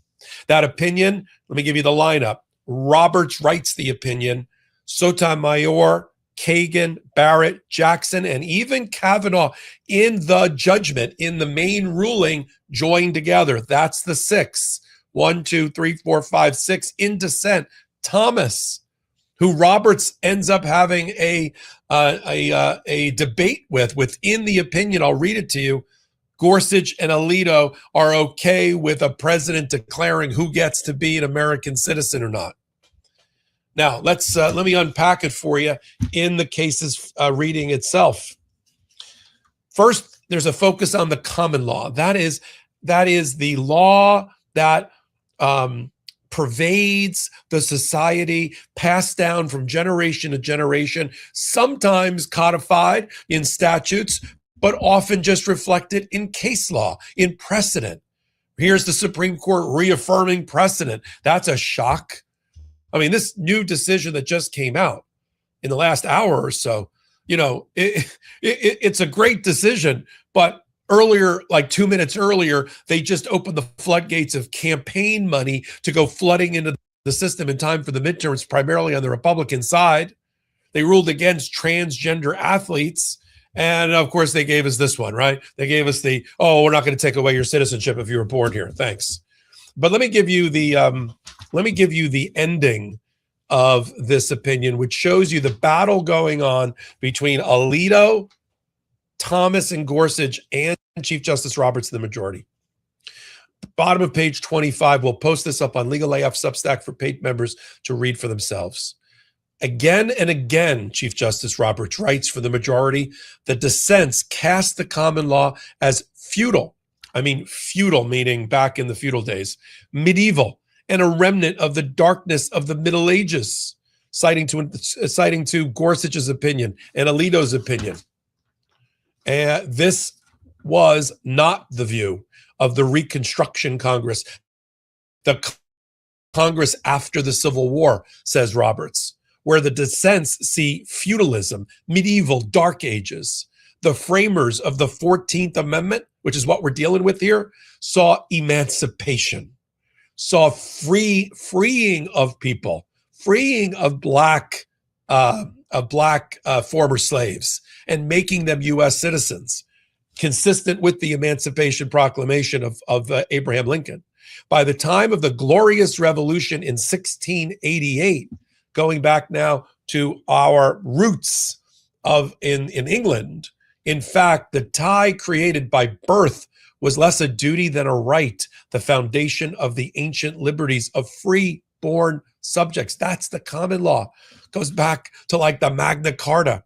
That is why Blackstone described the privileges owed to the natural born.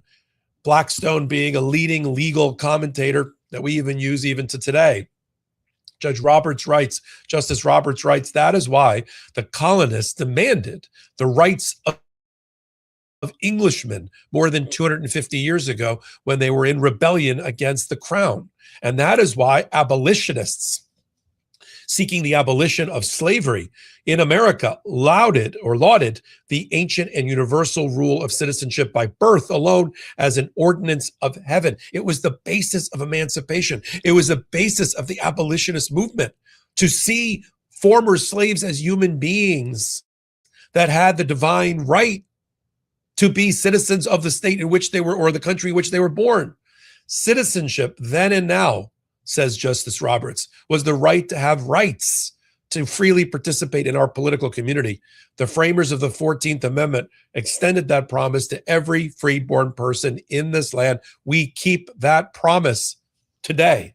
It's ironic that Roberts, who often takes away voting rights and the rights of empowerment from Black people primarily in his voting rights decisions, is so eloquent here about the rights of people born in the United States.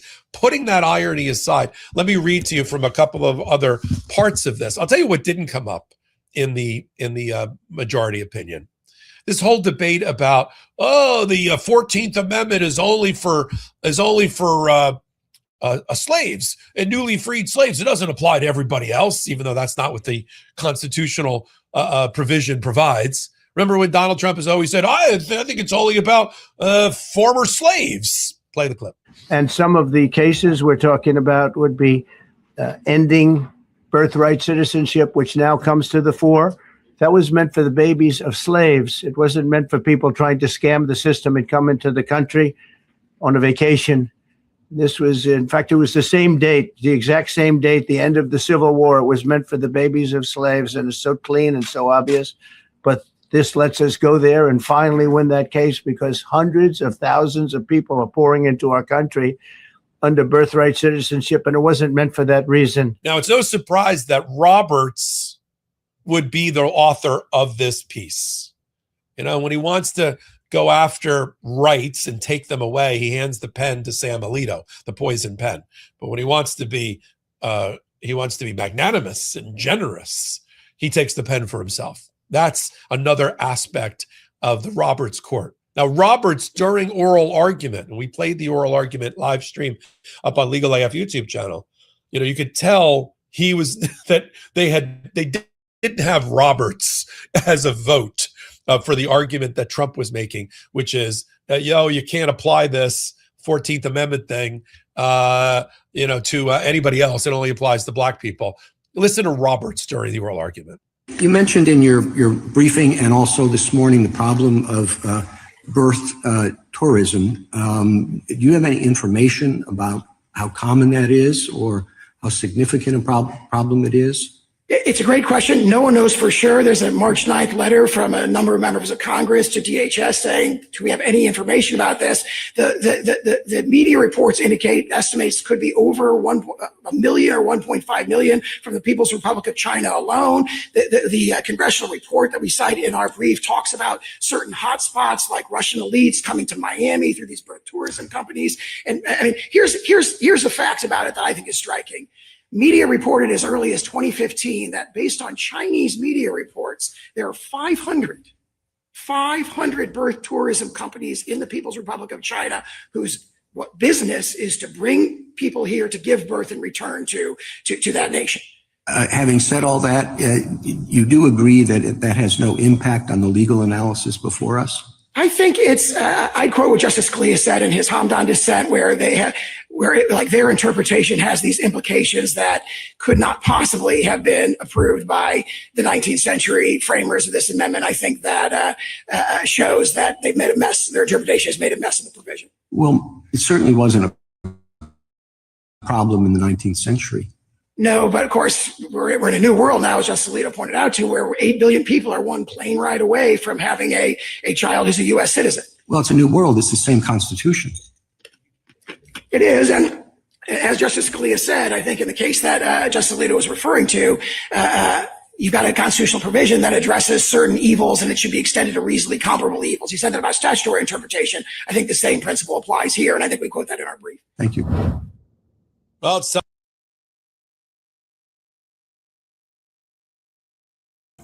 All right, y'all. So we're going to stop it there in the halfway mark through, and we're going to do some commentary. But what we're going to do is just going to play half of it, and we'll do our commentary because our commentary is going to be very long. It's going to be a little bit heartfelt. We're going to keep it real, straight down to earth with it, y'all.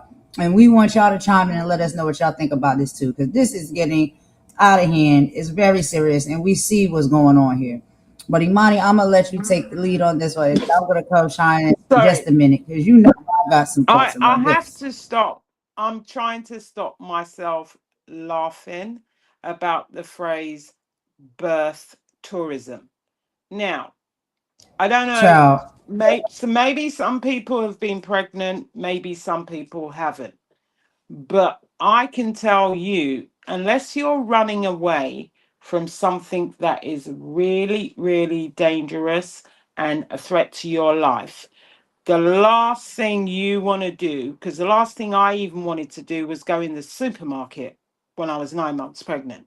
Never mind get on a plane and go to a whole nother country to give birth to my child.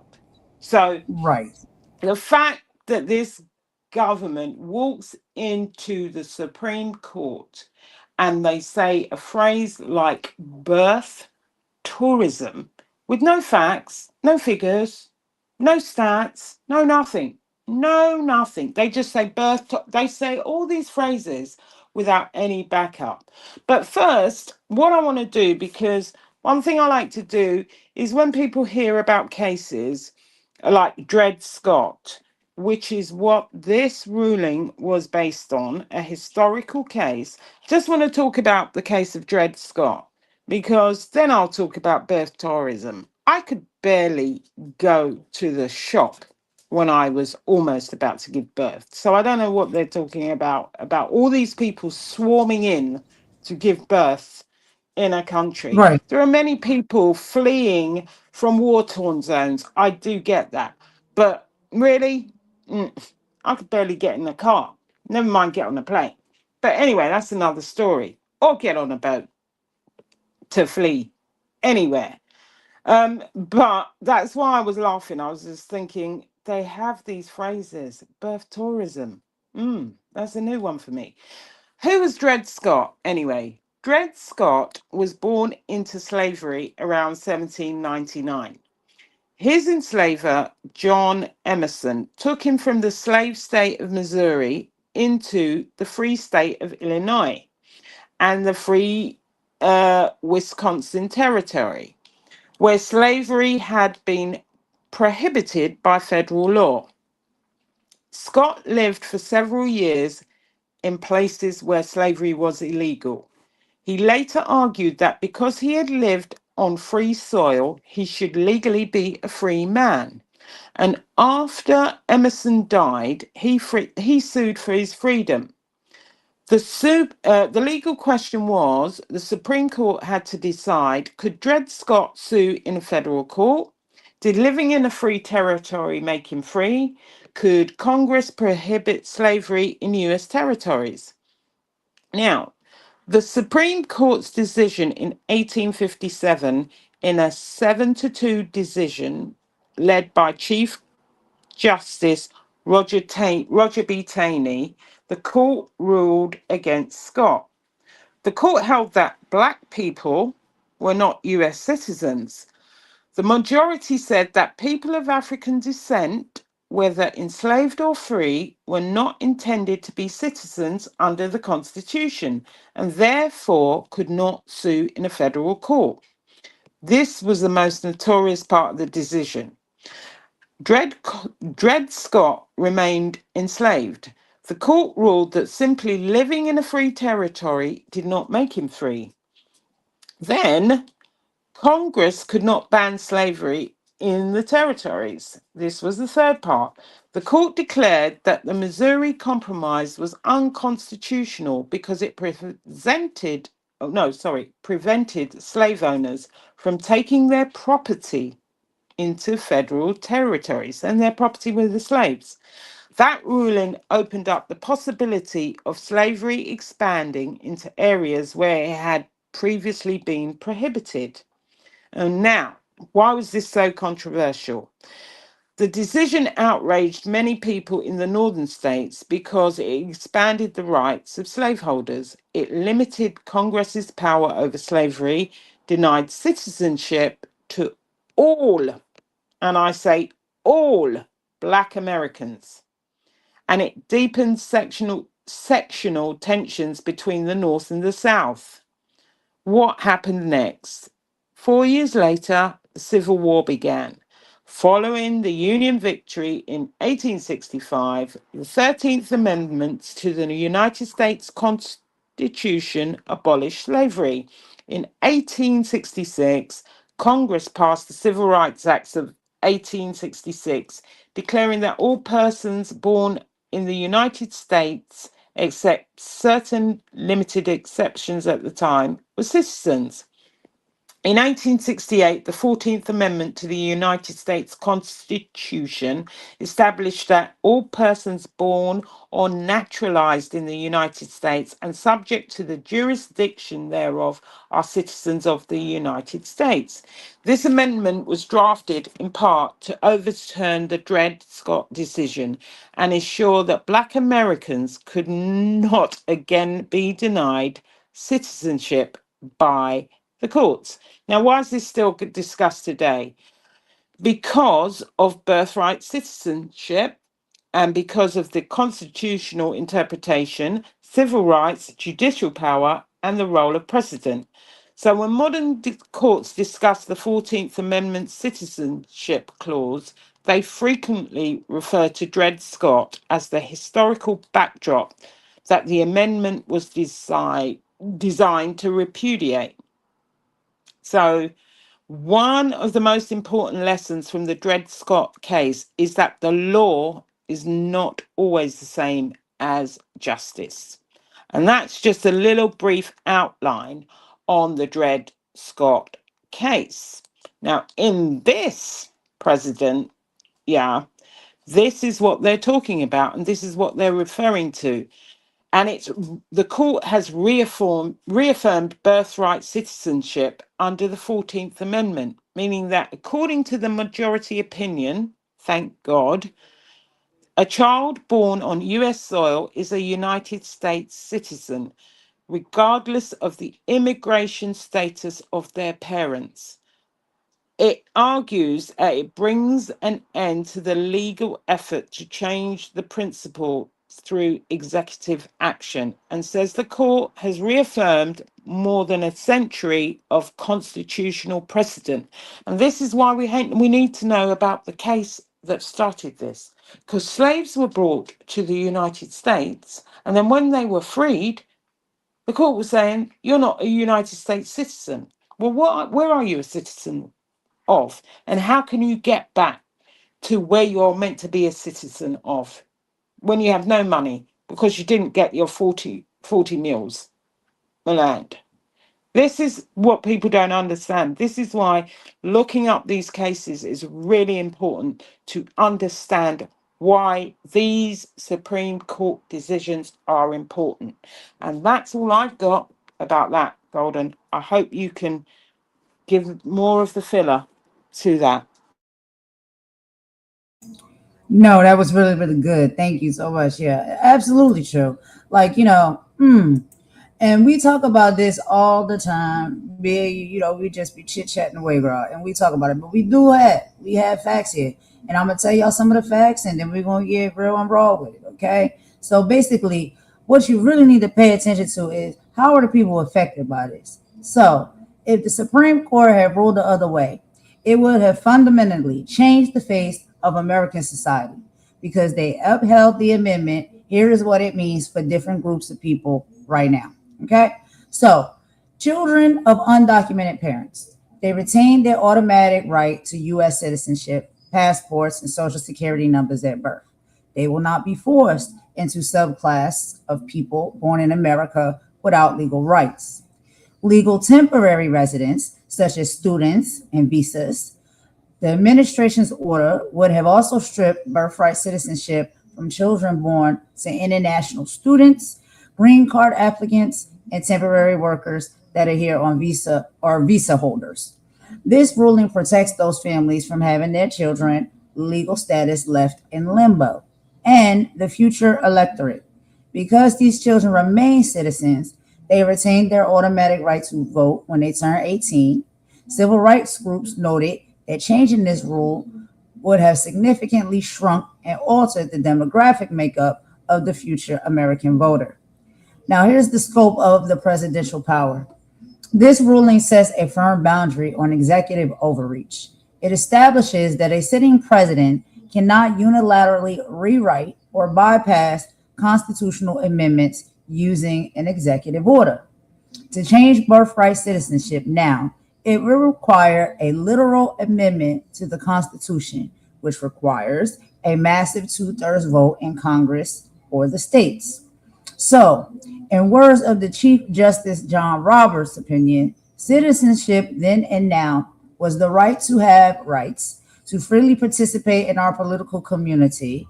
This decision locks down a 150-year-old promise that draws a hard line on what a president can and cannot change by executive fiat. Now, y'all know we got to get real with it. So let's strip away the stuff, legal jargon and all of that, and talk about what's really going on here. Because if we look at the history, this isn't just a debate about paperwork. It's the time machine.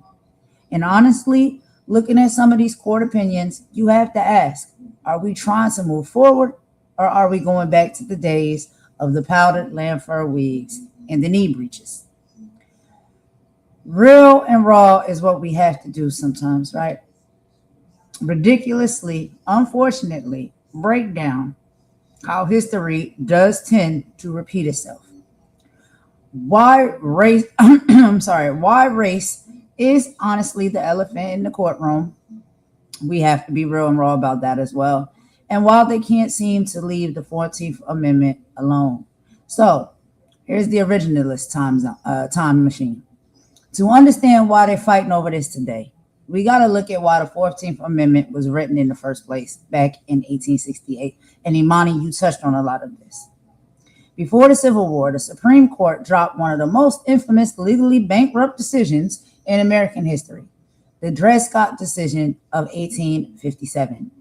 The Chief Justice back then, Roger Taney, basically looked at Black people, enslaved or free, and said, you are not citizens, you can never be citizens, and you have no rights a white man is bound to respect. It was raw, unadulterated racism codified into the law, meaning that mindset, that blood, right, poured into the very Constitution that we have to abide by, whether it helps us or it hurts us. So fast forward through a whole civil war. The country is trying to heal, and Congress realizes they have to permanently undo that toxic mindset, right? So they wrote the 14th Amendment. The very first line says, all persons born or naturalized in the United States are citizens of the United States. It was a literal eraser designed to wipe out the Dred Scott ruling and ensure that Black people born here were automatically, undeniably citizens of the country. Now, let's talk about these modern dissents. Some of these Supreme Court justices love a legal philosophy called originalism. That's the fancy word for we should only interpret the Constitution exactly how a bunch of wealthy, property-owning men in the 17 and 1800s meant it. Let's keep it real. If we only do things the way they did them in 1789, we'd all be reading the news via carrier pigeon, currying common colds with blood-sucking leeches, and scratching our heads under itchy lamb fur wigs infested with lice, allegedly. And only bathing or showering about once every 2 months, which some people are still doing. Oh my. Exactly, girl. Okay. So when Justice Thomas writes in his dissent that the 14th Amendment was only meant for freed slaves and shouldn't apply to immigrants today, he's playing a dangerous game of historical cherry picking. The writers of the 14th Amendment knew exactly what they were doing. They used the words all persons, not some persons, not only people we like right now. They wanted a universal rule so no future government could selectively decide who gets to be a human being with rights. And here is the part people don't want to admit, and I'm so sorry, but we have to speak on it. It is race. We have to say the quiet parts out loud because the mainstream media loves to dance around it. A massive chunk of this modern panic over birthright citizenship is rooted in systemic racism and demographic fear. People don't want to admit it, but notice who the panic is always centered on. No one is out here drafting executive orders to strip citizenship from babies born to European tourists who overstayed their summer vacation. Nobody is panicking about Canadian anchor babies. The target is almost always Black and brown children. It's driven by this underlying, underspoken fear of changing America. This is the modern remix of the same old song from 1857, an attempt to create a permanent underclass of people who live here, work here, pay taxes here, but are legally locked out of having a voice here. Trying to end birthright citizenship by executive fiat wasn't a clerical change. It was a psychological callback to an era where citizenship was treated as a privilege reserved for a select few rather than a birthright for all.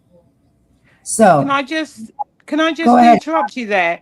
It's Sure. also about an assumption that these people who get this birthright citizenship will automatically vote Democratic, which is not the case, because people vote based on their interests, and it's an assumption that is idiotic when you look at the split between the vote in the last election. They're making an assumption that everybody who gets birthright citizenship is automatically going to vote for the Democrats. It's ridiculous. Exactly. And it's a stupid assumption.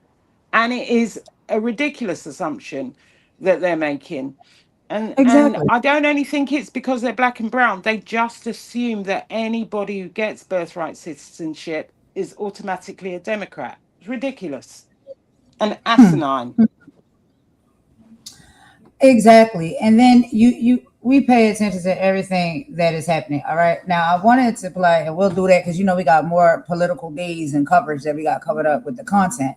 And we're gonna play a video, from one of our other favorites, Reese Waters, where he basically was showing, the most hilarious thing to me, the 250 years American was it supposed to be anniversary, where they had this supposed to be type of carnival or whatever the heck it is you want to call it, y'all. We'll give you the actual real details on when we do the coverage. But that's basically what it was. Like, they were supposed to be having some type of function or event to celebrate 250 years of America. And this is a event that, MAGAs and Trump set up. And child, nobody was out there. There was like a handful of people. And so nobody is checking for this administration, for what they're pushing, for what they represent, for what they are doing and what they're saying. And they think that, do you think it's just Black and brown or ethnic people that don't care for what you're doing? No, that's not true. Nobody likes it. Nobody cares for it, and nobody's checking for it.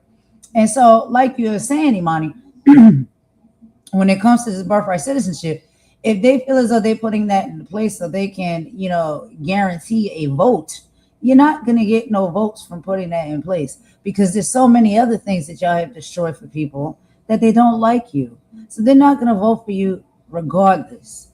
But you can keep throwing these little monkey wrenches out here and say, oh, if I change this way, or if I put this, in position this way, we're guaranteed to get a group of people that's going to vote for us because that's their mindset. That's what they want. That's what they think is right. Well, that could very much be so.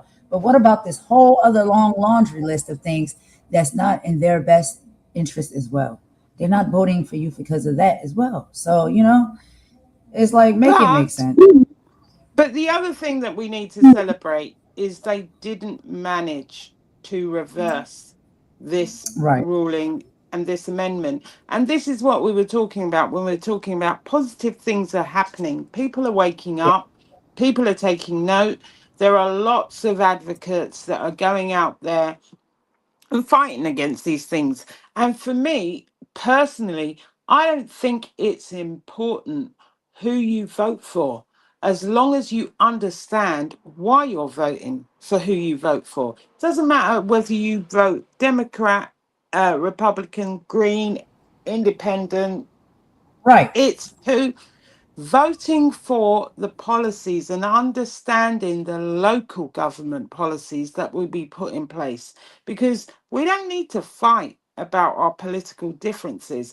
We just need people to understand what you're voting for and if you're voting in your best interests. Because to be honest with you, I rarely ever, and I don't ask even my closest friends who they vote for, because I don't care. It's not my business as long as they understand what they're voting for.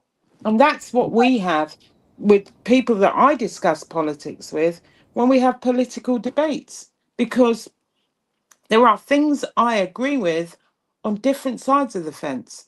And it really depends on your own personal interest, on your own kitchen table things that you worry about. And I don't think a lot of people actually understand politics. It's as if they're in a gang. It's either red or it's blue or it's yellow.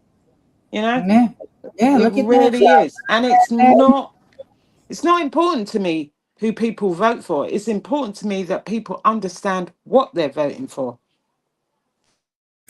Absolutely. I couldn't agree more. And one of the things that I think that we're going to see a shift and a change in for the better is I feel as though this administration and everything that they have represented and have done and that we've been able to closely pay attention to, and probably most likely because it has been presented to us like a reality TV show, which allows people to be able to consume it and engage in it a lot more than they used to do previously in history, because it did used to be, people would say it's, boring, and they don't want to tap into it and pay attention to it because they have kind of, set it up and presented it to be like a reality TV show / circus and more entertaining. I think more people are engaged in politics now and are fully understanding exactly how it works. And one of the things that I feel like we're going to get from this, which is us seeing the glass as half full and not empty, is that moving forward for our next, presidential election, and even the stance that we take as a people, I think it's going to push us into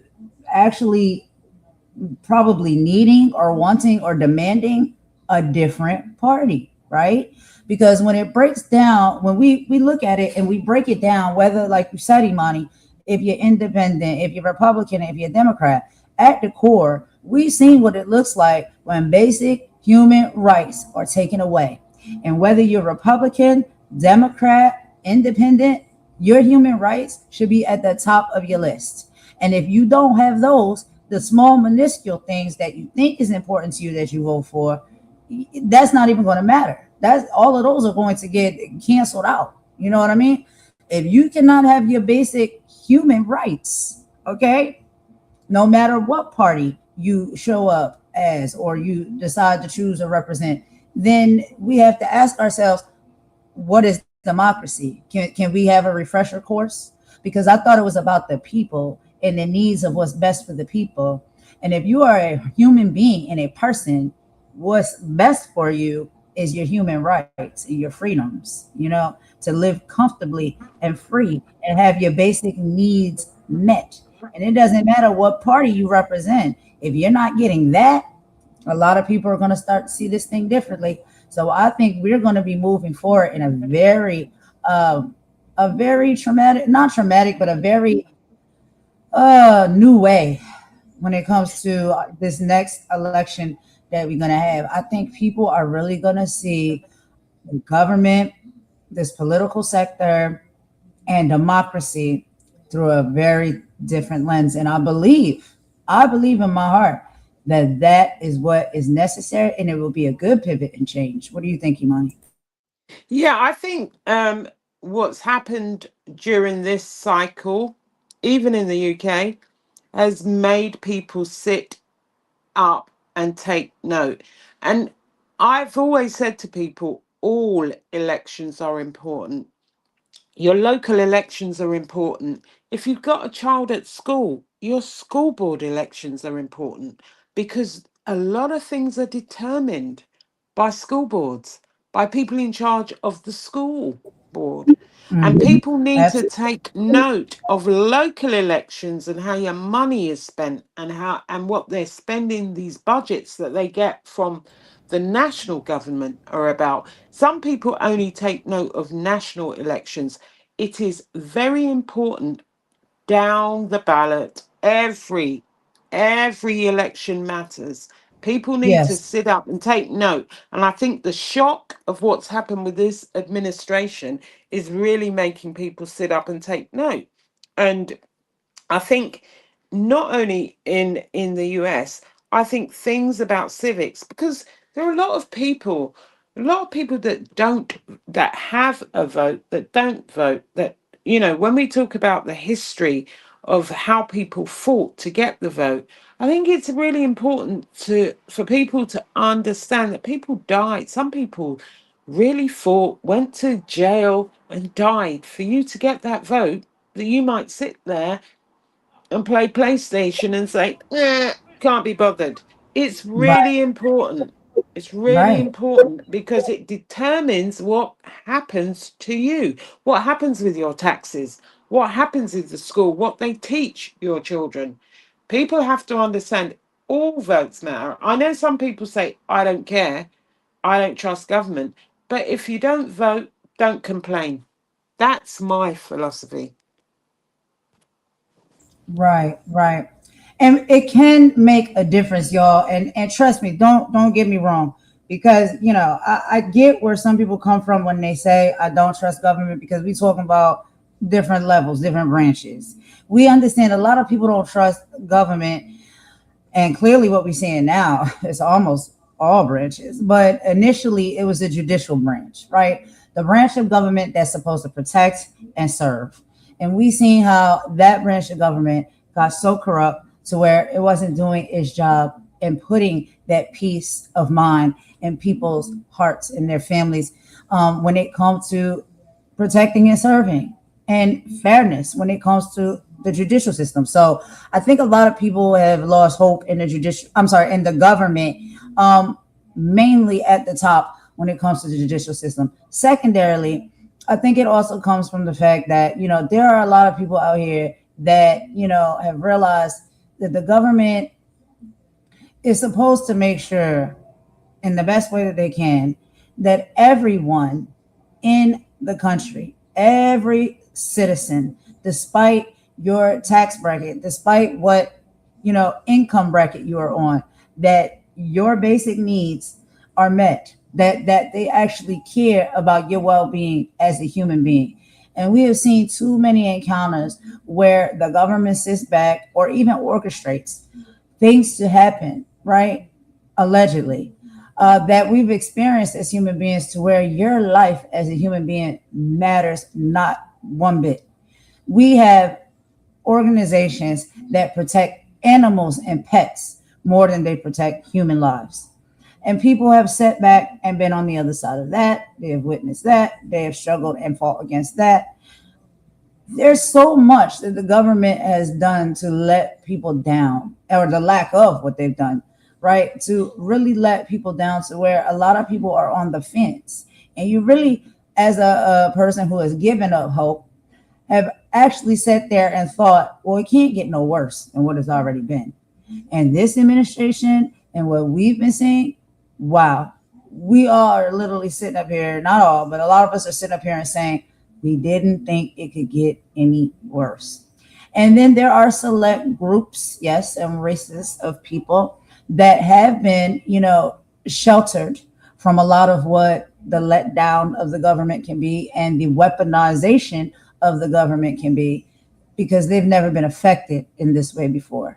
They've never had these experiences before. And there's races and groups of people that can be like, I told you so. We was trying to tell you. We kept trying to show you and tell you.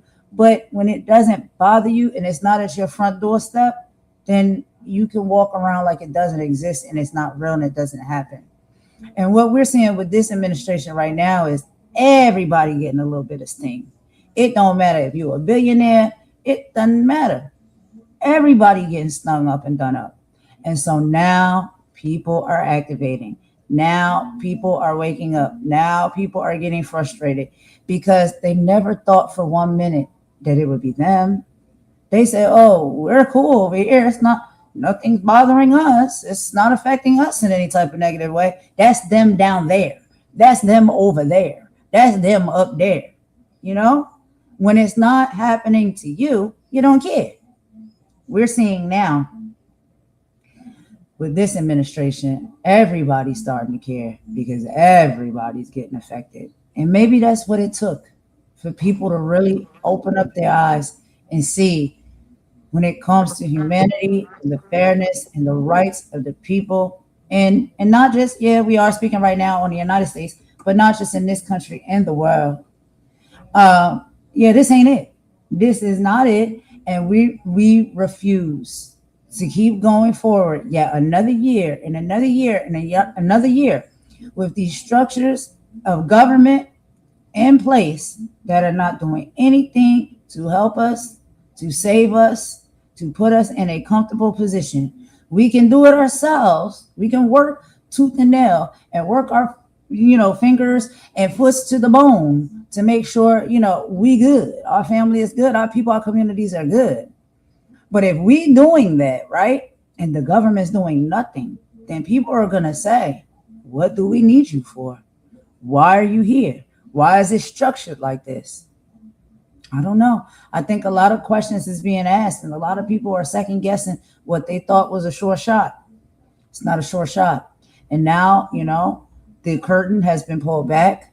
We see the little man back there operating the controls, pretending to be the great and powerful Oz. You're just sleeping on a cot.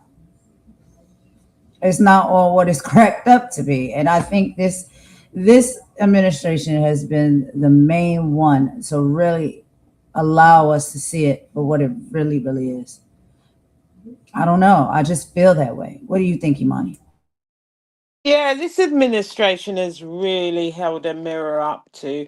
I think that someone somewhere, someone up there said, you guys need a shock to get right.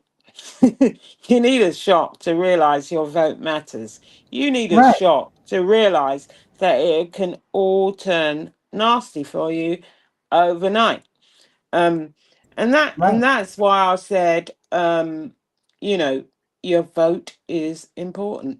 People came before you, people fought for it, not only here, around the world. Your vote your vote is important. What you vote for is important, and you need to think about what you want from it. Otherwise, you can't complain if you don't get what you want. But I was just wondering. I was just wondering if I can just give a really quick. I've got two things that I wanted to add to this. Really quick global run through the rest of the continents before you do the Roland Martin stuff, and Absolutely. talk about what's really happening around the rest of the world, because The global economies also impact the US economy, and decisions made abroad do impact people in the United States. So, just Absolutely. shifting a lot across the Atlantic, I hope I can just give a run through, and I'm going to not be as slow as I normally am. I'm going to try No, anyway. take your time and break it down, right? Yeah, Because right. what's important to me is we all are one, and we all need to understand that. We may be scattered amongst, the big, beautiful globe in different locations and areas, but we all are human. We all are one. We all are somebody's daughter, somebody's son, somebody's mother, somebody's father, somebody's auntie, somebody's cousin. We all are somebody, and we all Yeah. experience different things wherever it is we are located, and we all feel those pains and those pressures and those struggles the same, even though it might be slightly different what we're going through. At the core, we all going through something, and we all are going to make it through something as well. So please, Imani, I would appreciate if you do that. Thank you so much. Right. So, in the United Kingdom, the biggest discussion is around immigration, and it's the big flashpoint in British politics. The government has just unveiled a sweeping asylum reform package designed to speed up deportations, enforce stricter age verification, and require financial contributions from certain asylum applicants. This heavily parallels the controversial hostile environment policies of 2012 and 2015, which was the European migrant response. Refugee groups are calling it an infringement on human rights, while supporters argue it's a necessary response to public panic. And this is a global issue, is immigration. This is one of the things. Obviously, when monies get tight, everybody looks at who's taking their money, and sometimes the stories are not exactly what they seem, but the governments do need to tighten their pockets and look at the budgets as well. In Europe, where the real economic thriller is the weather. The weather, a record breaking, unprecedented June heat wave has brought historic temperatures, even here as well. Even though we kind of separate ourselves from Europe, but we are. Our weather is similar. The historic temperatures that are fracturing Europe's infrastructure. Rails are buckling, so trains are not working. Agricultural crops are failing in southern Europe, and massive wildfire risks are disrupting tourism. During the heat waves of 2003 and 2022, governments treated it like a passing anomaly. But this week in 2026, businesses are shifting, schools are closing early because of the this freak weather. They're treating the climate adaptation not as an environmental hobby, but as a core cutthroat economic survival strategy. In Africa, the geopolitical chessboard is getting incredibly sophisticated. African governments are refusing to be pawns. They're masterfully balancing alignments between China, the US, and the European Union, and expanding the BRICS block. Their unparalleled leverage comes down to critical minerals, cobalt, lithium, and rare earths, the literal fuel for the global green energy transition. For over a century, the story of Africa was external powers extracting resources with zero return for the locals. Today, countries like the DRC, the Democratic Republic of Congo, and Zimbabwe are rewriting the script. They're using their mineral wealth to demand real infrastructure investment, expanding fintech partnerships and local renewable energy grids before they sign anything. About time. Asia is leading global growth, plain and simple. Despite incredibly high military tensions in the South China Sea and the ongoing US China rivalry over Taiwan, trade diplomacy is working overtime. Asia is dominating through semiconductor production and historic investments in artificial intelligence. India is currently tracking as one of the fastest growing major economies on earth, while China is aggressively shifting inward. So while Trump is playing around and playing, I don't know what, with people with this debating backwards and forwards, people are moving where they concentrate their efforts for his shifting and, coming out of deals, being in deals, his indecisiveness. And they're pumping money to stimulate their own domestic consumer demand so it doesn't have to rely on Western buyers. In Latin America, the Middle East, and Oceania, to round out the global landscape, Latin American governments are playing smart, strengthening trade partnerships with Europe to protect themselves against sudden shifts in US tariff policy, even as they battle deep internal challenges like migration, organized crime. In the Middle East, energy markets are sleeping with one eye open. While the US Iran ceasefire has kind of stabilized, oil prices compared to the chaos at the start of the month are more stable. Everyone is watching the Strait of Hormuz, knowing that 20% of the world oil flows through that narrow passage.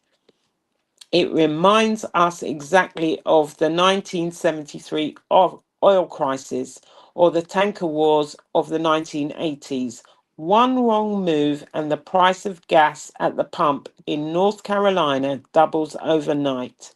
Finally, down to Oceania, Australia, and New Zealand.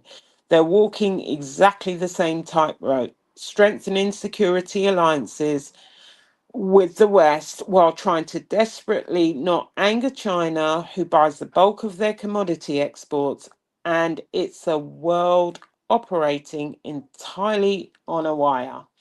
I've got some more to add after we do some more of the videos, which is really about what's going on in Congress, what's going on in the UK, about the Prime Minister.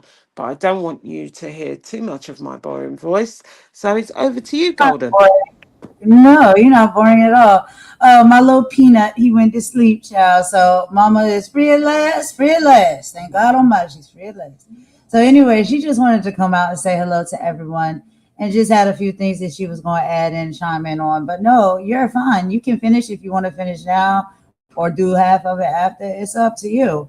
It's no rushing that. I was just saying she wanted to come in and say hi to her peoples. She love y'all. And Let Mama say hi. Let Mama say hi. We always love to hear from Mama. Mama Warrior in the building. All right, let me get it set up here, y'all. I'll be right back.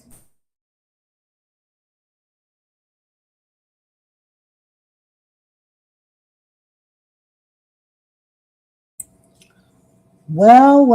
Hello, everyone. This is Mama Warrior, DG Fox. I want to welcome everyone, thank everyone that is here in the chat, and those that may be sitting in the cut, and those that maybe plan to do this and listen to this on the replay. We appreciate you, and we're very glad you're here. So what I wanted to say, the world affairs, as we see and as we have heard, is in total chaos. And it's the reason why I say that we as a people all over the world have to concern ourselves with love and holding on to life. There's a lot of us that see these wars and these atrocities going on every day. And we're in our little homes and we're sitting there and we're saying, some of us say, oh, well, that war is over there and that war is over there. But what they do not understand is that this war is right here where you are, and it will spread and it will come our way. This is why I say we need to become prayed up in whatever religion that we are in or whatever spiritual life that we have. We've got to pray. We've got to love one another while we can. Because as you see, tomorrow is not promised. We don't have time for idiocracy. We don't have time for the craziness that we see that's going on in the world and online and what have you. We don't have time for that. Our world is in trouble. The world is in trouble. And yes, we know who's responsible for this senseless war and this breakout of chaos everywhere. We know who he is. I don't have to mention him.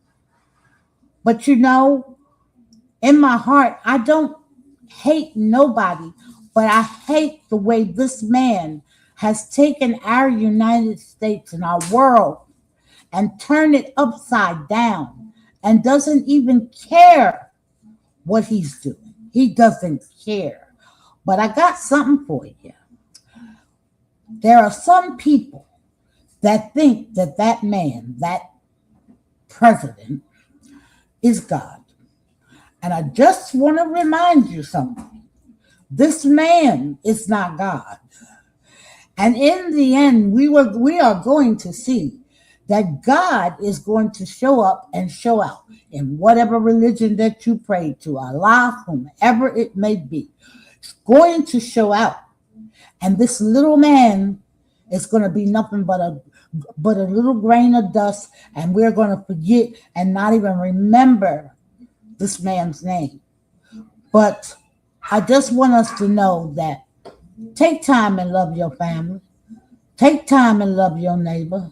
Take time and love somebody today, because tomorrow's not promised. We're in a very, very chaotic sort of life right now. And we don't have time. We don't have time for the nonsense. Anyway, I love you. All of you. I say God bless all of you. And I just wanted to share that yeah, take time and cherish every day that you've got. Every single day you got, cherish it and praise whomever you praise for that, because it's not guaranteed, as we see. All those little babies, we could wake up one day, it could be our babies. That's why I say we don't have time. We don't have time for the nonsense. And so that's all I really wanted to share. I thank y'all for being here. And the girls, ladies, you have done a wonderful live. It's very informative. We need to know these things. So I would like for you to continue bringing us this information and these politics and what have you. We need to hear this. People everywhere, we needs to hear this. Mm-hmm. So I thank you. I'm going to bow out and go ahead and get in the chat and go ahead and listen to the rest of this fabulous live. Okay? Thank you. Love Mama. you, ladies, and love you, chat. Thank you, Mama. Thank you, Mama. Golden, I'm just going to do a really, really quick roundup on the US. What's important. US Congress, it's entering one of its busiest periods before the July recess. There's the budgets and spending. Lawmakers are negotiating government spending bills to avoid fiscal disruptions later on this year. There are still major disagreements over federal spending levels, border security, defense spending, and tax policy and social programs. Whilst the Republicans generally support extending President Trump's tax agenda and tighter immigration enforcement, Democrats continue to push for greater domestic spending. Then we have the immigration discussion.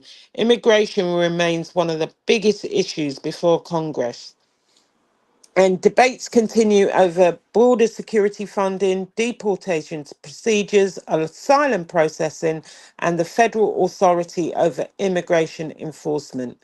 And several court decisions, one of which we've just heard, intensify the congressional debate over whether new legislation is needed.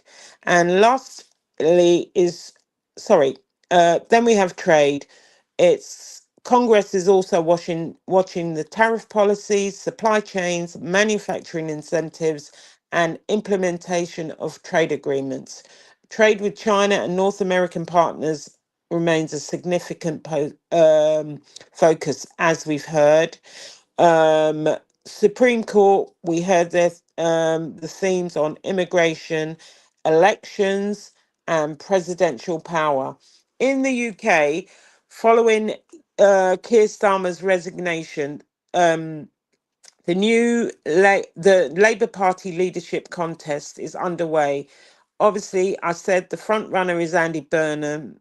Political analysts suggest that he's secured broad support from MPs, the unions, and may even become the leader without a prolonged contest if no serious challenger gains sufficient nominations.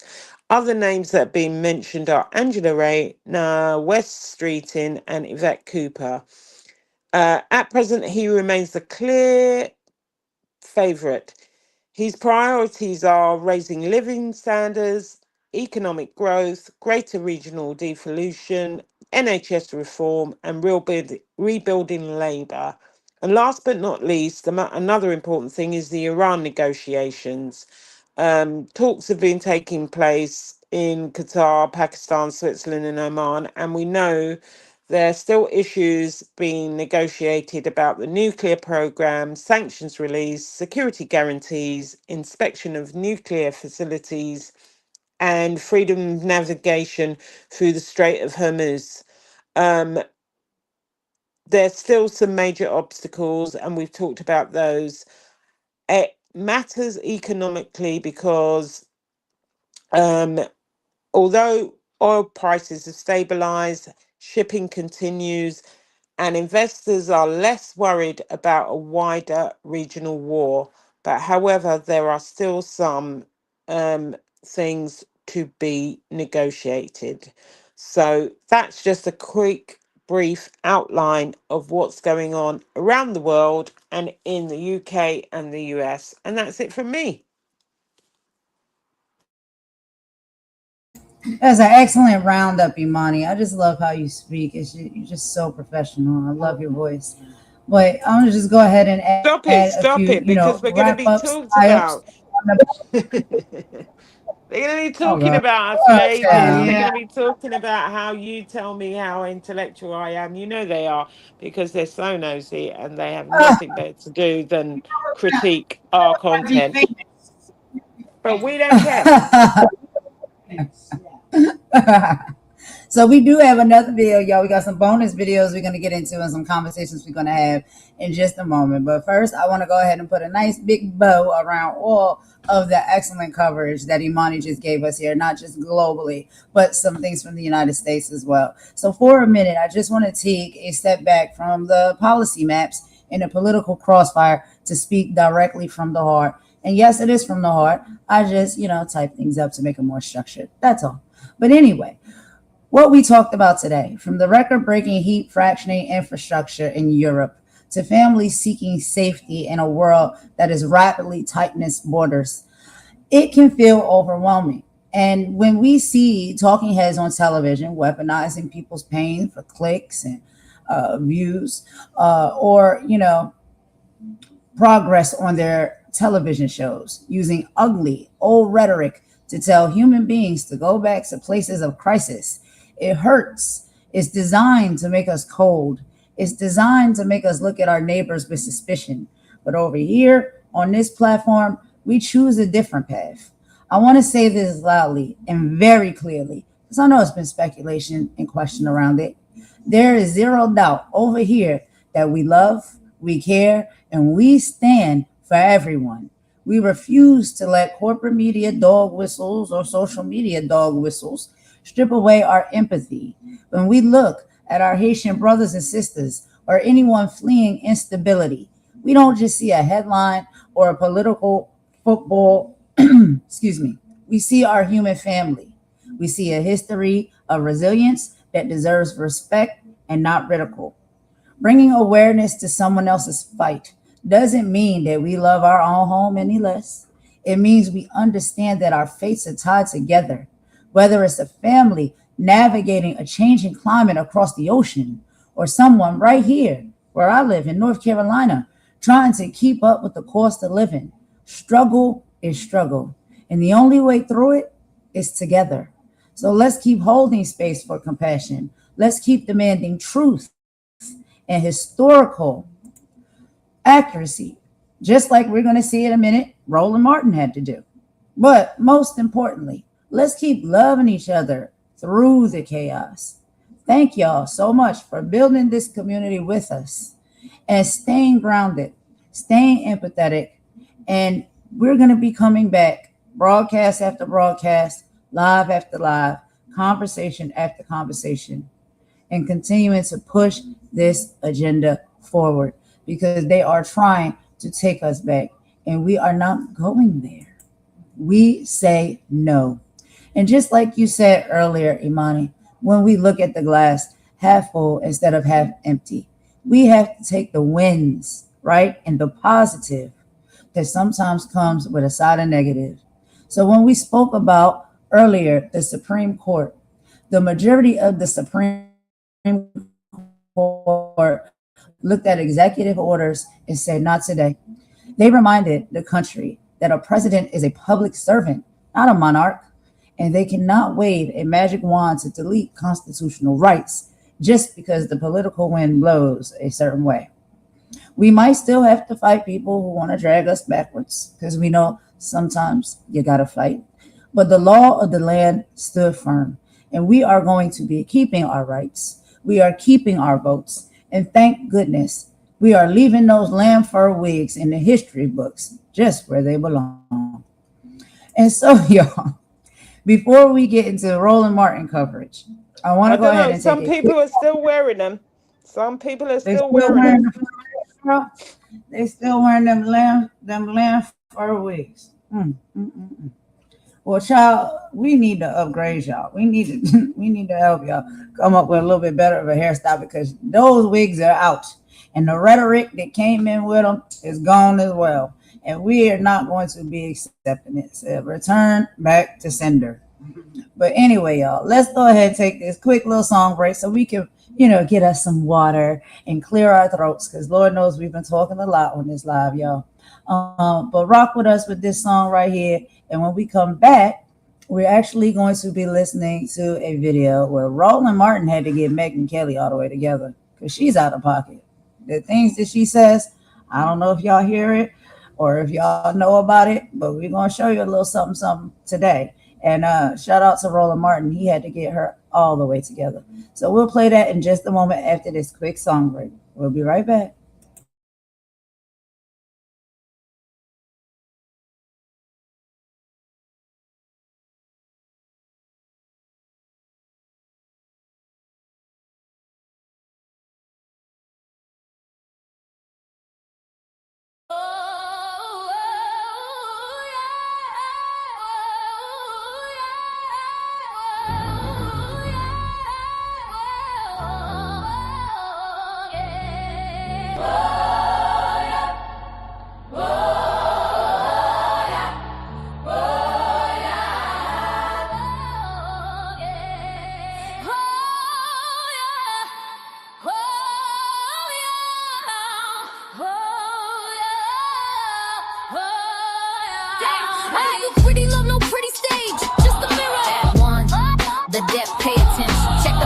They drag us from the coast, middle passage madness, where we lost the most. Packed in hoes like cargo, spirits in a cage.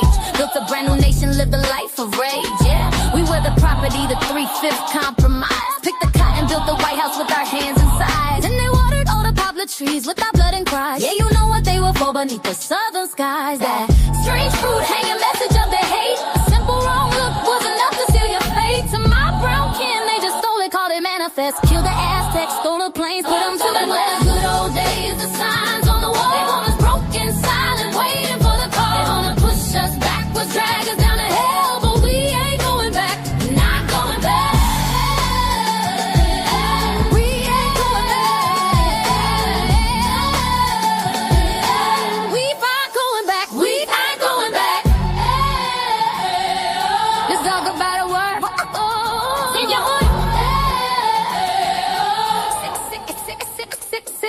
about a word.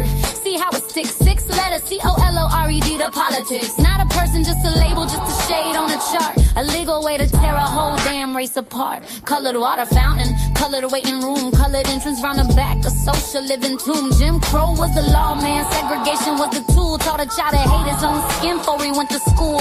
And it ain't just here, that's the global view. Apartheid, colonization, yeah, they did it there too.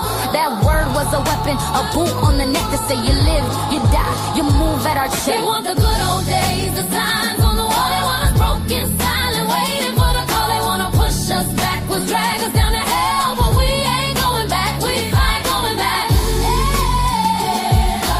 We ain't going back.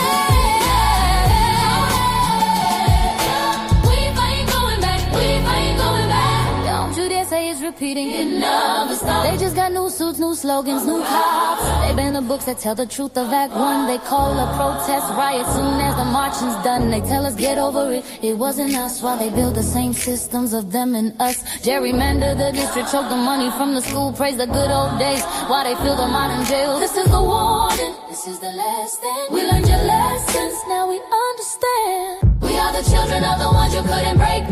We are the dreams that you could never ever take. We are the fire you tried to douse with ice. We paid the cost, we ain't gon' pay it twice. You want us back in chains, you want us on our knees. We'd rather die right here standing on our feet. This ain't a threat, this is a promise we fulfill. We ain't ever going back. Oh, yeah. It's just here. You start to say we ain't going back.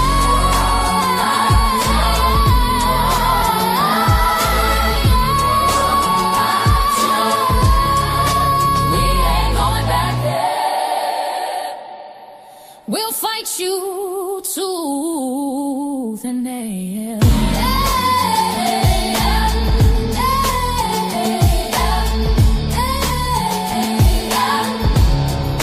We ain't going back.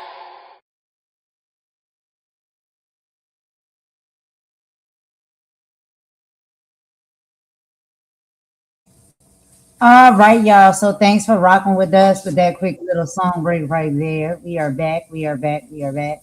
And so we're going to go ahead and get into our next topic, y'all, which is we put it in there as a bonus topic, but we came across a really good conversation and Roland Martin, having to make some replies to Megyn Kelly. But before we get into that, Imani, you got a few things you want to add?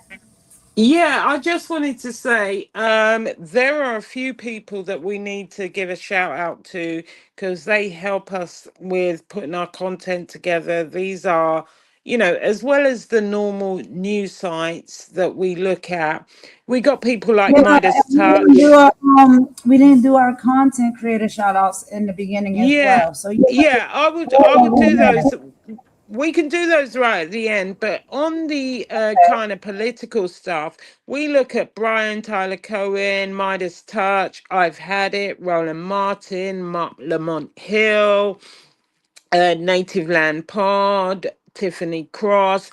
There are lots of people that we look at and that give great. There's the Habituation Network.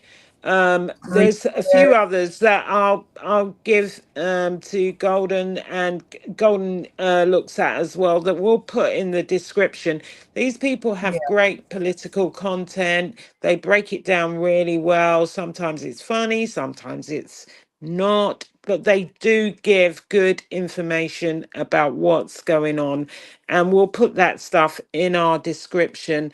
On the other kind of stuff on the black tea sector, which we appear to be stuck in, we've got people like Ralph the Wise, Maggie, Trevor Green, love Trevor Green's cartoons, Kimmy Love, I'm One with Teddy, Cultivate with Kai, Mel's World, Gooditopia, We the People, Mr. Nobody, Just Call Me Sammy, Judge Shady Court, Dropping the Tea, Star, Cups of Conversation, Rose Tea Politics. Please, Rose Tea, please give us some more content. Loving your content. 1-800 Brick City, Blueberry Street. Is there anybody I've forgotten? Mama be doing her thing. DD, Fox, Mama Warrior. She has her own, Oh, oh my God, Dee Fox, Mama Worry, she does her thing. She does some good bios on the politics. She does some spiritual stuff. I should kick myself for forgetting Mama Dee. But there's lots of people that are mid and, I even watch Joe Budden's network sometimes. He's got some good music stuff out there. There's lots of people, and we'll be mentioning people that we watch day by day. I watch the hip hop stories. There's so much stuff out there that people can watch, and you don't have to like everything. But if you do, like, share, subscribe, give them a like. Mel's World, love your thumbnails. Actually, they make me laugh. There are a lot of people doing some great stuff, and we even got Vampy. She's doing some art and music. She's doing her thing over there. Go over there, support. If you like the content, like, share, subscribe. Lots of different eclectic content out there for people. But yeah, some of these people, they never get their flowers, but they're doing great stuff. And some of the people have music like Golden, Dropping the Tea, Good Utopia. Love some of your stuff with the samples. Atlas Family Music. Yeah, there's lots of stuff out there for everyone. And Mims and Kempire. Always forget the larger content creators. Love some of the work they're doing as well.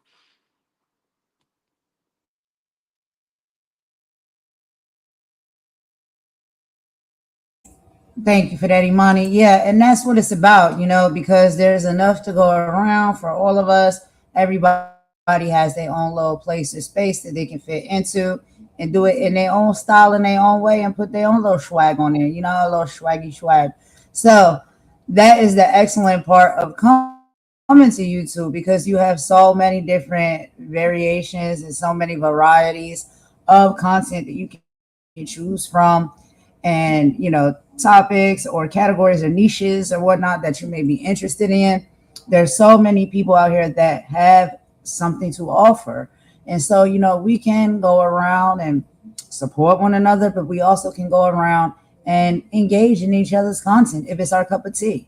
And so yeah, let's continue to do that, y'all. Lift one another up, shout each other out, and give some praise, because it takes a lot sometimes that goes into doing this work, and putting these things together to come to present.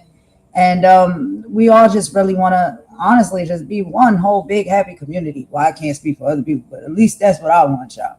I want the world to be that way. I want this platform to be that way. Child, I know we might not never get it, but we can get as close to it as possible. But yeah, that was wonderful, Imani. Thank you so much for that. Yeah, shout out to everybody, y'all. We love all of y'all. Y'all see me around, because y'all know I'm a YouTube street dweller. I walk the streets, sometimes in the night and sometimes in the day. Pause. 1-800-pause. But child, I get around. But it's genuine love. If there's anybody we should be looking at, I was going to say, if there's anybody that people think we should be looking at, please let us know. Send us a message. Tell us, maybe there's someone we've missed out. There's a lot of names out there doing great stuff, and we'll be bringing our kind of celebrity interview stuff as well later in the week. We just try and give it a mix. And we still haven't brought that menu for oxtails, so that some people don't have to give something up for oxtails for their family. I really believe it's our duty to give an oxtail recipe, because that is something that I think we need to do. We absolutely gonna get a recipe, and then I think for a bonus, what I'll do is I'll whip up a batch of some oxtails. You know what I mean? Real authentic style oxtail with the rice and peas and stuff like that. And I'm gonna be passing out plates. Like, whoever want a plate can come and get one. And don't worry, you ain't gotta offer nothing up to me to get a plate. You could just come get one, because we gotta give back to the community.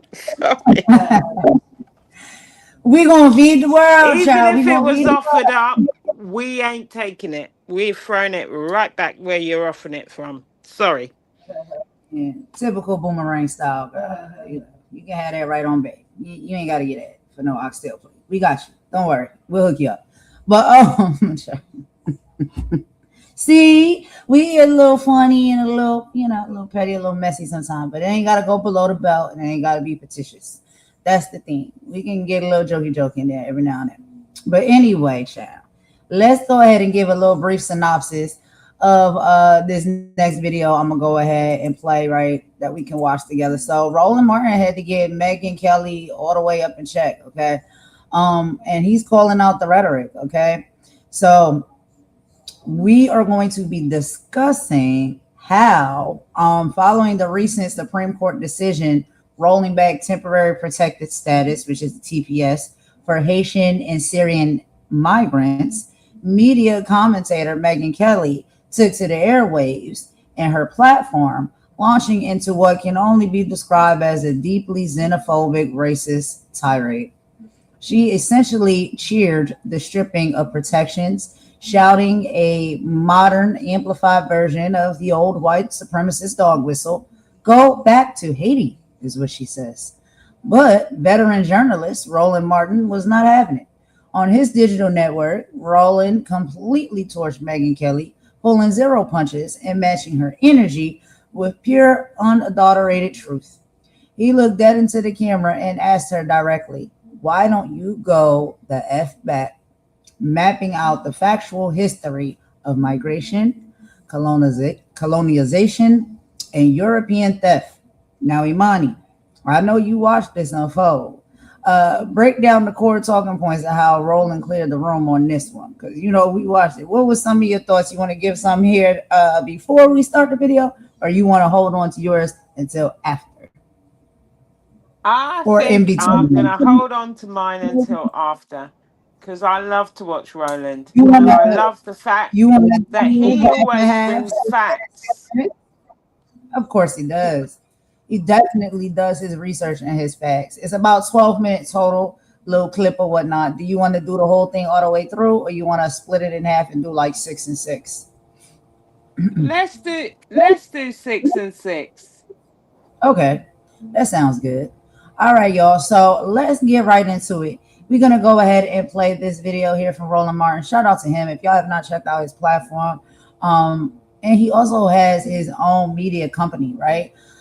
So please, everything Roland Martin, please check him out and support him. He's a really dope activist, speaks out, tells the truth like it is, intellectual, all of the things. But let's get into it, and we will meet y'all in the chat. We'll stop at about the 6-minute mark, and then we'll do some commentary in between. But yeah, let's listen to this. This woman right here, Megyn Kelly. Let's get into it.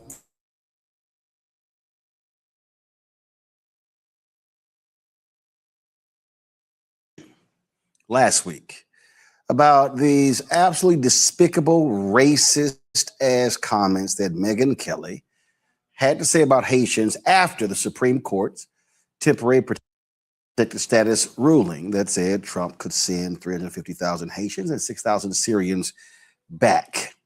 This was the despicable rant of Megyn Kelly. And look, this has been going on for over a dozen years. Go home. Get out. We know our country's better than yours. That's because we filled it with our work ethic and our culture and our values. You being here only dilutes it for us, those who build and live it. And half of you people, more than half of you, won't assimilate. We don't want you. We don't care if you're offended. Get out. Go home. Go back to fucking Haiti. Sorry. I'm thinking about our friends in Ohio who've been dealing with these TPS Haitians for years now, who are drunk driving all over their towns and killing people. This is the whole cats and dogs thing. Like, they don't want to live like Americans live. And this was supposed to be it was supposed to be temporary help. And it's turned into another backdoor way of allowing someone permanent residency here.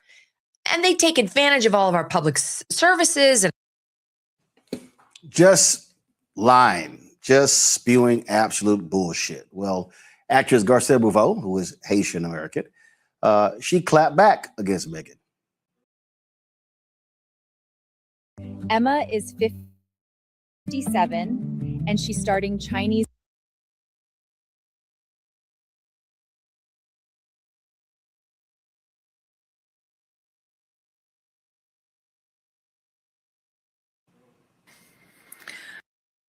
Hi, sac passé. Staying silent in the face of racism and hate is something that I refuse to do. This past week, the lies that have been spewed about the Haitian community, about my community, have been disgusting, deeply hurtful, and dangerous. Now, this is not about politics. It's about humanity. We must condemn this kind of hatred, this kind of racism for anyone. I have always been a proud Haitian immigrant coming to America, working hard. That's what we do, coming from gratitude. And I will not sit by and let people talk about my community in any way they want for their own gain. The power we have is the power to vote, to register and vote and stop this madness, this chaos. Haïtiens, c'est pour nous sortir, c'est pour nous voter, c'est pour nous register, c'est pour nous parler avec tout le monde que nous connaît qui ka vote. C'est là nous gain power. I am not going to sit by. It's just not okay to treat people like this. We're supposed to be uplifting each other, from our leaders to our neighbors. This has got to stop, and we have to do something about it. We can't just sit by. Thanks for listening. Register to vote. We have 50-something days. Go out and vote. We need to stop this chaos. You know, I'm glad that she said what she had to say, Jolanda, because when you have these bigots like Megyn Kelly, significant viewership on YouTube and following as well, they should be challenged, corrected, because what she said were lies. The Republican governor of Ohio made it clear that they want those Haitian workers there because they're doing jobs that white folks in Springfield are not doing, and that city was dying. And so it's just, but all of this is just showing, exposing exactly who the bigots are every time they open their mouth. But I mean, one of the things that confused the hell out of me was when she said, like, leave those of us who built this. Who? White people? White people built this country, for sure. And Trump has just made it okay for them to demonize any country that's Black. And they can say anything and people believe it. And so, you know, one of the things that frustrates me even about us is we are surprised when white people white, right? I'm not surprised when they do that. And I think that she did what we all have to do is every single solitary time that they come at us, that anti-Blackism, then we need to call it out, just like Gabrielle or Garcielle did. And look, I don't speak the language. I think it's French that she speaks. But Creole, I think that we need Creole. Okay, well, so Creole. And my point is that I think some people don't even know if they know Haitians, right? I didn't know that she was of Haitian descent. And I think that when people who are the target of this anti-Blackism speak out, some people don't know they know us. And so I just think it's very, very important. But they're racist. White folks is open season on anybody Black. It's Haitians now.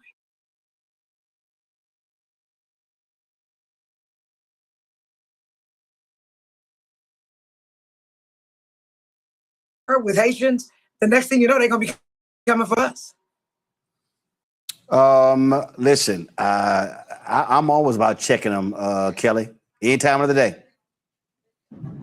Any time of the day. I mean, you know, and pardon my French, no pun intended, but Megyn Kelly has always been a bitch. She always has. And the fact that nobody loves her enough to tell her that side ponytails, should have stayed in the early 2000s, really late 90s. I mean, no one in your camp loves you enough to tell you and guide you out of your stupidity. I'm not taking anything that she has as fact, as golden, as something to be respected or revered in any way. I truly forgot that she existed before this clip because, again, I do my best to ignore ignorance. And she is just the talking head for bitch-made behavior as far as I'm concerned. So,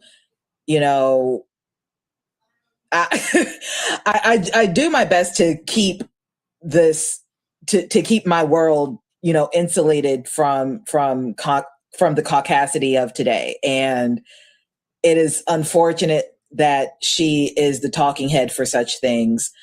Again, we know what she said is not fact. We know what she said comes from a place rooted in hatred and, frankly, jealousy, because God forbid her ancestors were able to overcome and triumph over the adversity that Haitian Americans have done. If anything, she perpetuated the vitriol that Haitian Americans had to endure. I would be embarrassed by that too. I would be embarrassed and wear a ponytail like that too if I came from stock like that. So again, I don't listen to bitches. Like I just don't. Welcome to the American University of Antigua.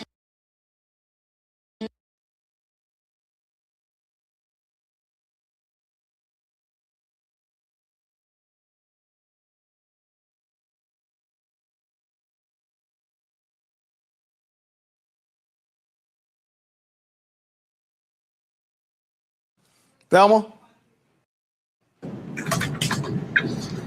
Listen, Megyn Kelly should know exactly how I feel about her.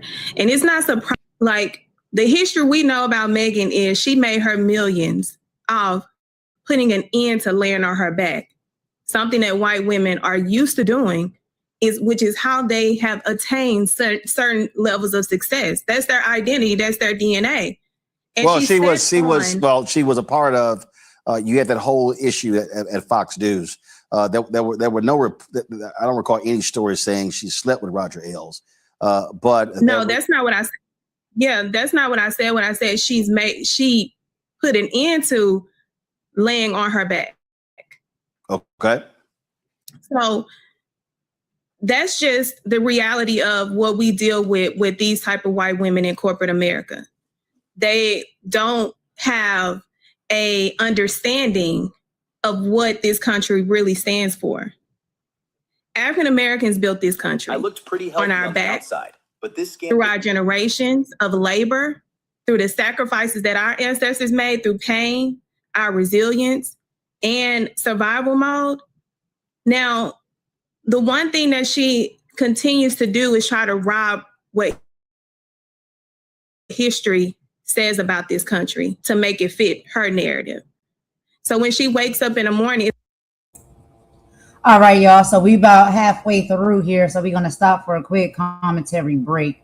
But as we have seen previously before, like way at the top of the election with Trump and all of the rhetoric talking about Haitians, saying that they're eating the cats and the dogs and all of the things like that. It started from there. Then we seen ICE get heavily, hands-on when it comes to want to wrangle people up, snatch them up out of here, and take them back to where they say that people come from. When a lot of individuals that were getting hemmed up and abused and mistreated at the hands of ICE were actual natural-born United States citizens. When we talk about who built this country, for the Megyn Kellys of the world to sit themselves up there and come out of that mouth and try to tell us that we have not poured in blood, sweat, and tears and free labor to build this country, even down to the White House, That should be the Black House. That's how much we put in to building this country and the foundational structures that are within it. To tell someone to go back where they came from, ma'am, how about you go back to where you come from? Because you don't come from here. And why don't you, child, I'm not going to get into it. Imani, help me out. Because you know how I'm going to get. Listen, Megyn Kelly is Megyn Kelly, and I personally think that she's only happy when she's putting down someone. Like I said, um, it really is the same old rhetoric, and if people sit down and listen, the governor of Ohio said those people were needed. No one's really taking note of her. She's trying to appear relevant, just like a lot of people we know. And as the actress, I think her name is Garcelle Beauvais, um, she speaks about dignity, she speaks about humanity and pride in her Haitian heritage, and she's rejecting the stereotypes about being circulated about Haitians. We're not listening, we don't care, and to be quite honest with you, I don't need to listen to the negativity. What she says is important. People need to vote. People need to vote, and they need to use their vote wisely. More than that, I can't really say. We don't need to engage and, get emotional about Megyn Kelly, because Megyn Kelly is nobody. She's somebody if we're not voting, but if we're if we're voting, she's nobody. And I don't care about her rhetoric. I really don't care. I care about people using their vote. I care about people having pride in their heritage. And I care about the majority of people who do not stand by that rhetoric. And if you look at the polls that are out now, more than 50% of the country do not agree with this president. He's got the worst polling ever in the history of an American president. The people are speaking, and I mean the people of all races. So I don't really give a flying F what a Megyn Kelly says, because she's really just trying to make herself relevant at a time where it's the wrong time. She's on the wrong side of history. She's on the wrong side of history. So, for me, it's just the same old shit, different day. I'm not bothered about what she says, but I am, glad that people are speaking up and rejecting this rhetoric. And a lot more people are speaking up, and that's why I'm hopeful. And that's why when you listen to the Obama speech the other day, they talk about hope, because there is hope, because people are standing together against this BS. So doesn't worry me. I don't get that angry about an irrelevant woman who got sacked from a major network and is a nobody, because that rhetoric is old. No one's listening.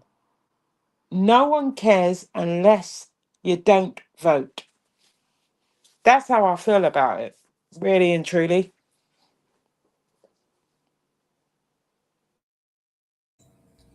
Right, right. Voting is so important. It definitely is. And I think what is even more important is for people to understand that as human beings, especially when it comes to men in this country, that we're definitely a mixing pot. And a lot of people need to actually be open and forthcoming of the fact that, you want to pass judgment when it comes to other races or ethnicities of people that you feel as though are immigrants to this country, not understanding exactly what an immigrant is. But when we talk about Megyn Kelly and some of her ancestral lineage, it is a blend of a working class European immigrant family who moved to the United States. She has described her family's background as a mix of Irish, Italian, and German heritage. On her father's side, she has Irish roots. On her paternal side, her roots trace back deeply to Ireland. Her paternal grandfather immigrated to the United States from Ireland. Now, on her mother's side, Italian and German roots. On her maternal side, she carries Italian and German heritage. Her maternal grandfather immigrated to the United States from Italy, and her mother's maiden name, Di Maio, if I'm saying that right, reflects those strong Italian roots. And she was raised in a very strict Roman Catholic household, a reflection of the traditional culture values passed down through both her Irish and Italian immigrant ancestors. So when you're asking someone to get out and go back to where they come from, will you equally be able to ask your ancestors to do that as well? Or is it only Black and brown people and their ancestors who have to leave and go back where they supposedly come from? This is the problem that I have with these individuals, right? It works for you when you want to be part of the group, but you just decide to forget about it when you want to be against another race or group. Nah, doesn't work like that. We all mixed in. We know it. We get it. But why don't you apply that same energy and that same rhetoric when it comes to your own bloodline? Because I don't like individuals that try to walk around like they have some type of chip on their shoulder or they're better than anyone else because they want to hide or they forget that your bloodline and you and your ancestors and your folk wasn't originally from here either. So you can come to this country, you can make a better life for yourself, no problem. That's what it's supposed to be about. That's what this country's supposed to stand for. Yeah, but apparently when you and yours do it, it's okay. But when anybody else of a Black or brown hue or color do it, now it's a problem. And because you don't like them, you tell them to get out and go back where they come from. So can we keep it fair across the board based off of your rhetoric alone, Megan? I'm just asking for a friend. We're not going to keep playing these games with you. You or anybody else who wants to be willingly dumb and arrogant and ignorant. Look up all those words in the definition. Those are all of the things that you are when you sit yourself on a platform and you come out of your mouth and you say things the way that you do about Black and brown people. When you need to hold the mirror in the history book up to your own family and your own bloodline. So what we're no longer going to do is allow individuals like her or anybody else to disrespect us and believe that they're in any type of position to tell us where we belong, where we don't belong, what we did, what our ancestors did or what they didn't do. No, ma'am. No, sir. And I'm glad they're getting her all the way together. And all the rest of them that want to come out the side of their jaw and speak this way and carry this type of rhetoric and sit somewhere on some type of make-believe pedestal that they created to make it seem as though they get the power to tell us where we belong, where we don't belong, where we can go, where we can't go, and where they think we need to go back to. No, ma'am, no, sir. But I'm going to go ahead and finish this video out, y'all. It's only about 6 minutes left of this. So let's play it to the end. We'll do our final commentary. We end with a bop like we typically do. And you know you'll hear from us tomorrow because we got some more political things to cover. So let's go back and get back into this video, y'all. We will meet y'all in the chat.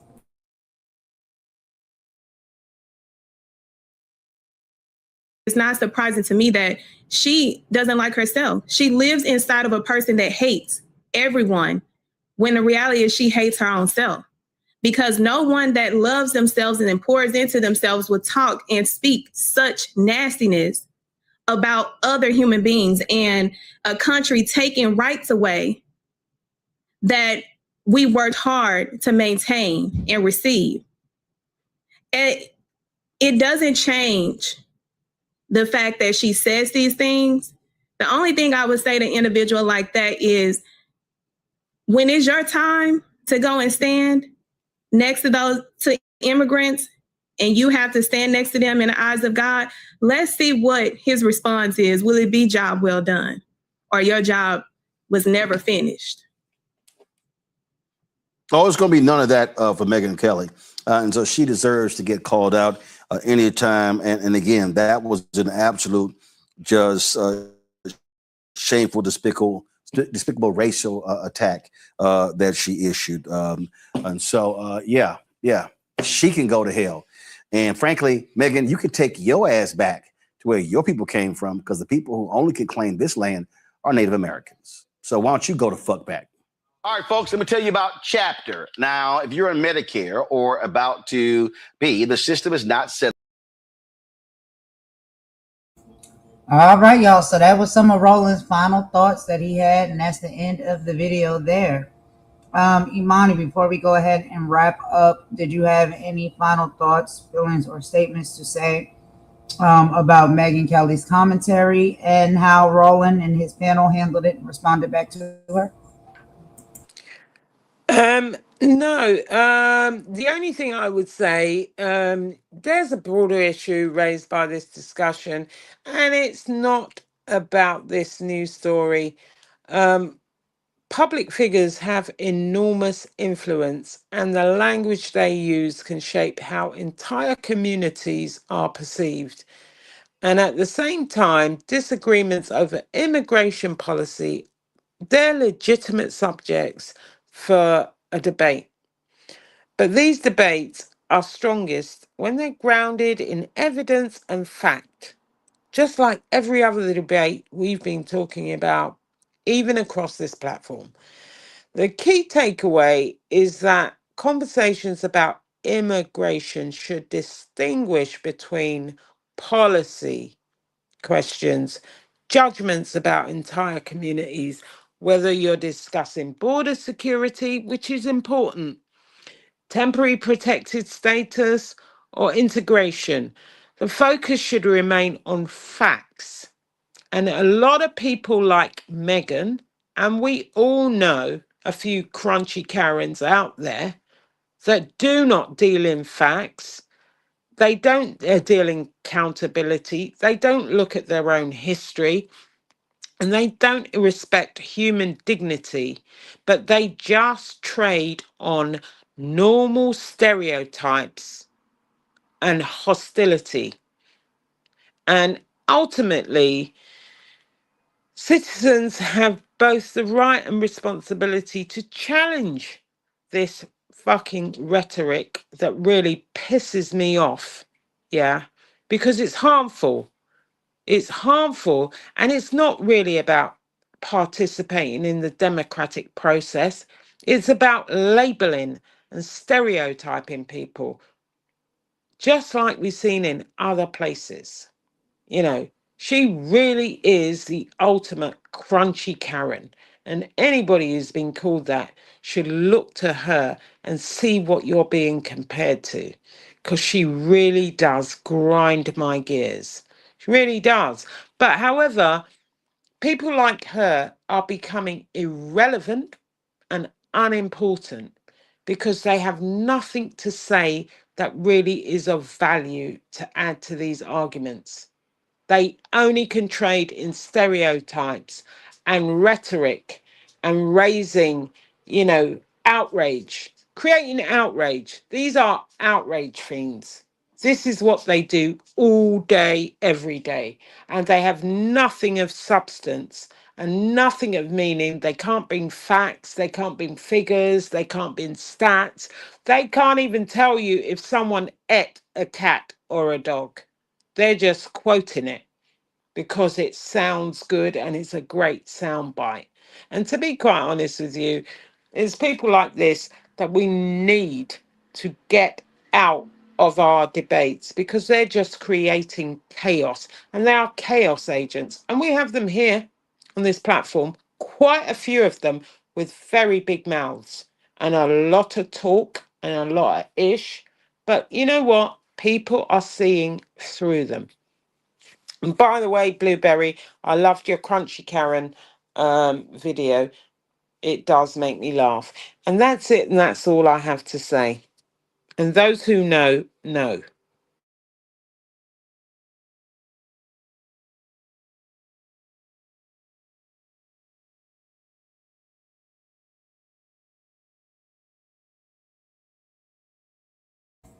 Okay, girl, I'm back. Sorry, I had to run in there with JJ. But yeah, thank you for that. Thank you for those final words.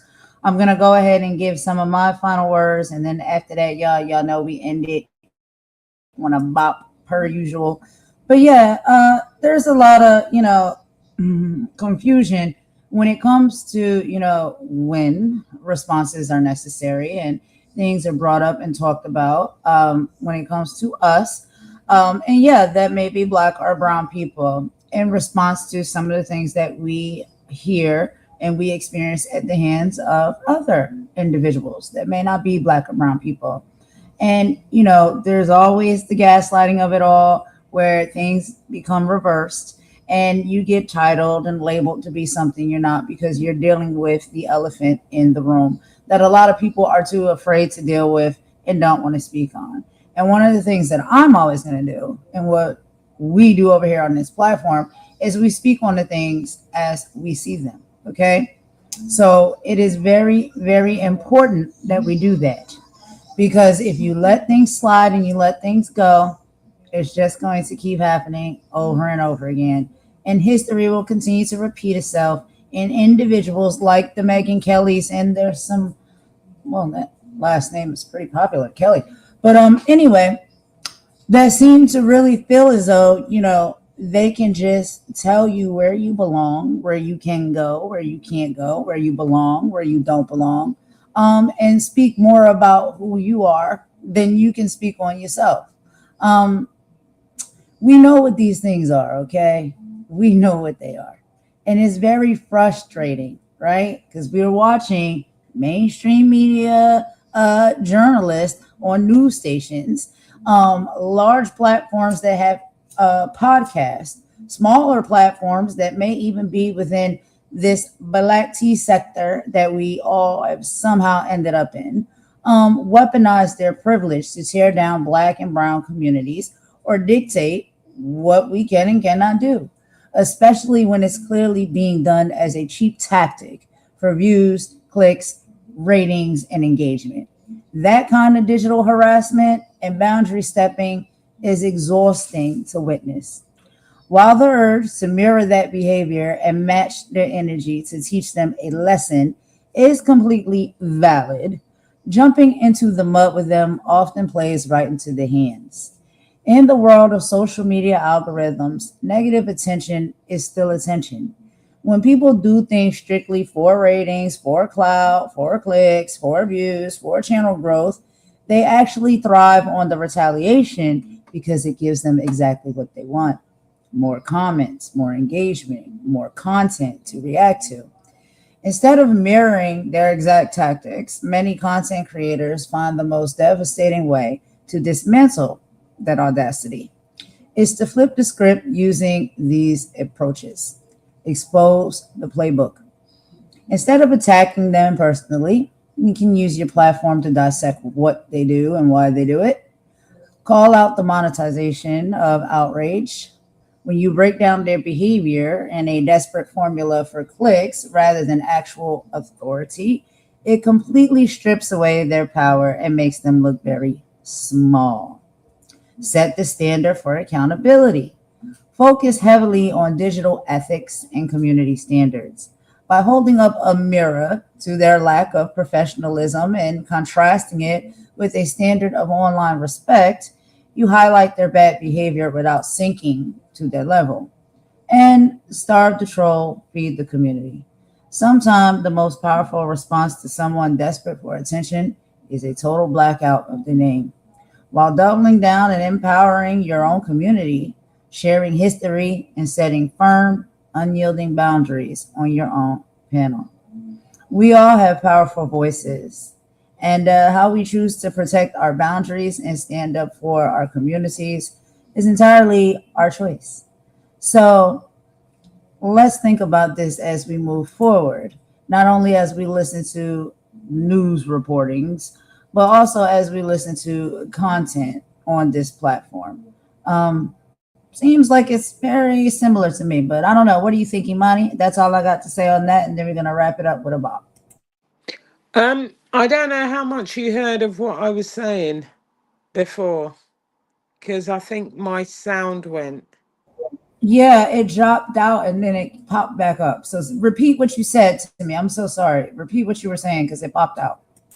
I was basically saying that people have to look at facts and look at someone like a Megyn Kelly, who is totally irrelevant, and she feeds into the outrage machine, like many we've seen. She's what Blueberry would describe as a crunchy Karen. Did you guys hear that, Bart? Yeah, I heard when you said that earlier about the crunchy Karen. Yeah, crunchy Karen. Yeah. And the thing about it is, like you said, these people need to be starved of attention because feeding their need for attention gives them um it gives them the publicity they crave. And quite frankly, I don't have time for it. Don't have time for it. She's unimportant. That's why she feeds the outrage machine, like other crunchy Karens that we know. And shout out to Blueberry Street for that lovely video on crunchy Karens. But anyway, as far as I'm concerned, what we have to think about, I think there's hope. I think we need to reflect on what we've heard. We've traveled the halls of the United States Supreme Court to Congress and also the UK and globally around the world, from debates over immigration, citizenship, and questions about ethics and accountability and democracy. And these are more important about silly, petty arguments about who is dating who and whose business it is. And a lot of this business does not concern the people that talk the most about it because it's really unimportant while bigger things are going on. However, there is hope. There's a lot of separate stories. They all point to one truth. The decisions made by those in power eventually reach ordinary people. They affect the cost of living. They affect the price of fuel. They affect the security of our jobs, our freedoms, our rights to vote, our privacy, and the future that our children will inherit. But there's another lesson that we should think about today. Politics, this platform should never rob us of our humanity. Social media. We can debate policy, we can argue without dehumanizing people, we can disagree passionately without abandoning respect. And that is what's important, the respect of people's values, unless they're outrageous. We can hold leaders accountable while remembering justice, compassion, integrity. It's not partisan. Their values, their human values. And in this world where outrage often travels faster than truth, choose wisdom over noise, choose facts over rumors, choose dialogue over division, and choose character over clout. And remember, democracy is not something politicians own. Democracy begins with the people. Every informed conversation, every thoughtful vote, every act of kindness, every effort to build understanding instead of hatred helps to strengthen the society we all share. And as the great Bob Marley, I'm going to give you a quote from him, reminded us, the truth is an offense, but it's not a sin. Truth doesn't become less true because it's unpopular, and wisdom doesn't need to shout to be heard. Likewise, don't become distracted by every voice that barks at the bird that's flying. Stay focused on your purpose, your principles, and your peace. So, wherever you are watching tonight, morning, afternoon in the world. Take care of yourselves, take care of one another, keep asking questions, keep learning, keep listening, and above all, keep leading with compassion, because the strongest nations are not built, they're not built by strong economies only or powerful governments. They're built by good people who refuse to lose their humanity. And I wish you peace, blessings, wisdom, and strength until I'm back on this platform to give you another live. I don't know what we're going to be doing. I have to ask Golden. I'm at her mercy. For all you guys out there, this is Girl, her stop platform. talking No, about no, no, I'm at no, her. no. Here's what I gotta say. This is Golden's platform. You guys are actually ridiculous in thinking that I can dictate to Golden, who is responsible for this platform. And let me tell you guys who think that I am saying illegal things, check the law before you go on your little petty websites and do your little stupidness. Because I know the law. Golden knows the law, and the people around us know the law. The only people that don't know what they say and what guidelines are breaking are the people sending silly little documents. Okay? And that's all I've got to say. So I love you all. Thank you for your support. We Hold ignore on. the Before you noise. go, I just want to No, but ask you hold a on. question. We're going to ignore the noise, the big talking mouths, and the big shit talkers. And we're going to keep doing what we do. And you guys can stop watching. Stop trying to say that I'm telling Golden what to do. Stop trying to say that I'm bringing her platform into disrepute, and worry about what you guys have been saying with your big brass mouths that talk too much and don't remember what you say. Okay. Did you want to watch this little funny short that I have real quick before we end it? Just a piece of it. You want to watch it? Can you hear me? Yeah, I'll watch anything you're going to I tell can't hear. me. I just needed to do a little PSA, okay? Because people think, say, them know the law. They don't know that black people need to know the law better than the law knows itself, because the law is always on our ass, trying to hem us up for foolishness. That part. That whole part, right? And so, yeah, we typically know the law pretty much from all ends, from inside to out. Okay, it's unfortunate, but hey, it's how we have to live. So, yeah, it's a little tidbit.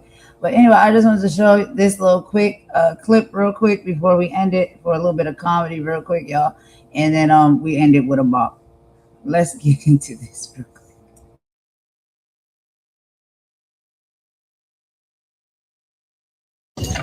What are you doing? What the shit? What the shit? Stop. Stop. Oh my god. Oh my god. Now I'm gonna call the police. Call the police.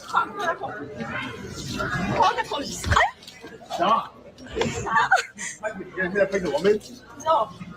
Get away from my wife. The hell is your problem? What are you doing? No.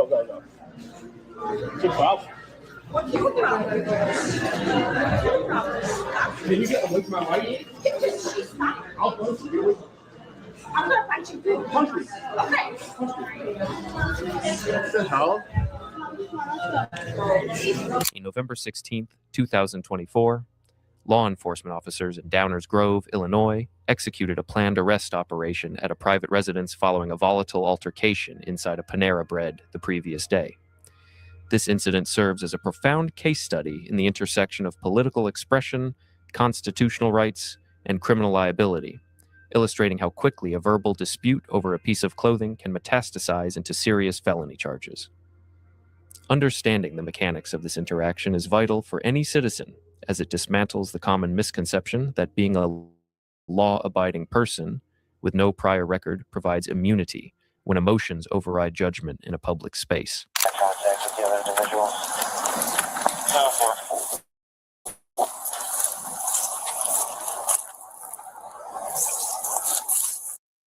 And I will have we'll have a further discussion on it, okay? But if you don't want to speak further, I can read your Miranda rights now. And then we can do it again at the PD. If you don't want to give any further statement on it now, that's fine, but... Can you say what actually happened or what the video shows? So the video shows an altercation between your wife and the male party who is in between his wife, who is recording your wife due to her actions that happened at the Panera. No, her wife was recording me. You, yes. So I said stop recording because I'm talking to him. I didn't attack her. I didn't have any. I didn't see her. Did you attempt to grab the phone? Yes. Okay. So she's allowed to record you. It's a public area. So it's unfortunate as it is, you're allowed to record people at a public area. Okay? So you can't be grabbing people's phones. Okay? I didn't. I understand. Okay? You know, I never was in the problem with the law. So if you do not have an attorney, this guy attacked me, and if you do not have an attorney, we can find an attorney for you right now. If you know of an attorney, if you would like. Well, does she need one? That is up to her. Because you started talking and you still didn't tell me what exactly happened. What does the video show? The video shows that your wife attempts to take a phone from a female. The husband of that female gets in between them because he does not want her to be taking the phone. At that point, he was between us. He was all the time. And I understand that because he did not want you taking his wife's phone. Okay? No. There was a small tussle because in the video, it shows you looking like you're about to throw coffee. But I didn't. Correct. Okay. Okay. The coffee was not spilled on that person. Right. However, but coffee was spilled on me. However, after you had the tussle with the coffee, you made contact with the left side of his face. You swung at his face. He did because he threatened me. Did she show you that? He said, I'm gonna hit you. I'm gonna hit you. I'm gonna hit you. You said several times that you were going to hit him. No, I'm gonna hit you. Okay. So again, that's essentially what happened. She made contact with the left side of his face. Okay. No, after that, I want to see that video because I was so nervous that I just don't. And that's fine. You have a right to see that video. I'm just telling you from what we've watched, that is what happened. Okay. And the video and the manager of the Panera who reviewed their video footage informed me that you were the one that started the altercation between the two. Okay. So again, my main question at this point, because I read you your rights, I want to make sure that you understand. Okay? Here, just for sake of transparency, I have the video. This is on your purse. You can bring your wallet and your phone if you want. That's fine. It's just and then leave the rest of the our purse. policy at the department. If she brings a bag, So the people basically copied the license plate. That's how this thing started. I mean, how did they know her name and address and everything, and suddenly 4 cops show up here? So we were able to get her information via our computer. Okay, but computer is not so smart. Somebody had to input. So we're going to go on the other side of the vehicle here.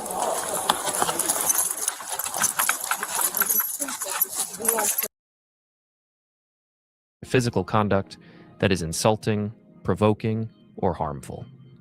The police here are not criminalizing her opinion on the Middle East. They are criminalizing the actus reus, the physical act of lunging, grabbing a phone, or making contact with another person. This distinction is often lost on individuals in high-stress moments. The law distinguishes between pure speech and conduct. If the suspect had stood 5 feet away and shouted her disapproval of the hoodie, she likely would have been asked to leave by the store manager and perhaps trespassed if she refused, but she would not be facing felony hate crime charges. The moment she bridged the physical gap to touch the victim or their property, she crossed the Rubicon from protected speech to criminal battery. In the eyes of the law, the phone in a person's hand is an extension of their person. Grabbing it constitutes battery just as surely as a slap to the face.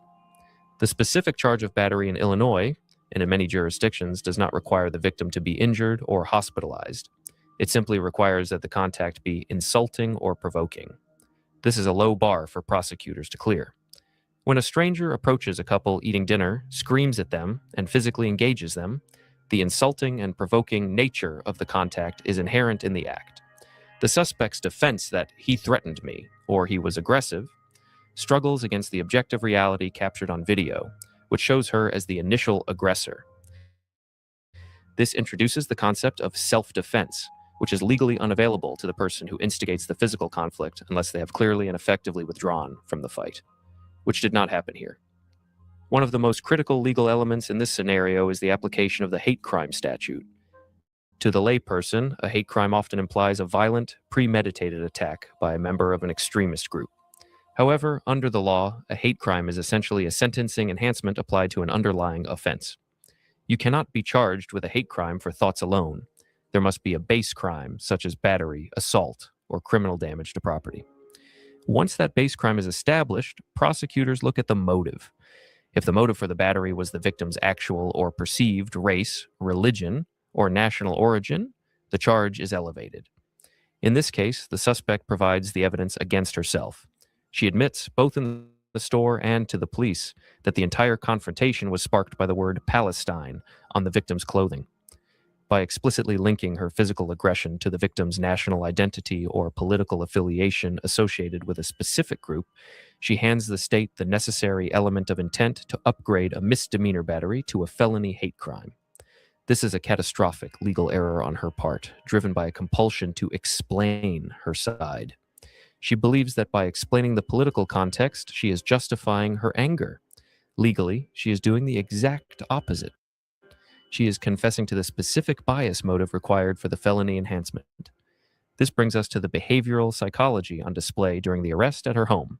The suspect exhibits a classic form of cognitive dissonance often seen in respectable defendants who have never been in trouble with the law. She views herself as a good person, a mother, a wife, a citizen with no record. In her mind, criminals are people who rob banks or sell drugs, not people who get into arguments at Panera. Because she defines herself by her general character rather than her specific actions on that day, she cannot process the reality that she is being arrested. She argues with the officer, asking, "What does this mean?" And, "You're trying to arrest me?" As if it is a theoretical possibility rather than a happening reality. This psychological barrier leads to the most damaging behavior a suspect can exhibit, the refusal to remain silent. The officer reads her the Miranda rights. He explains them. He even offers a layman's translation. Yet she continues to talk? Why? Because human beings have a deep-seated need to control the narrative.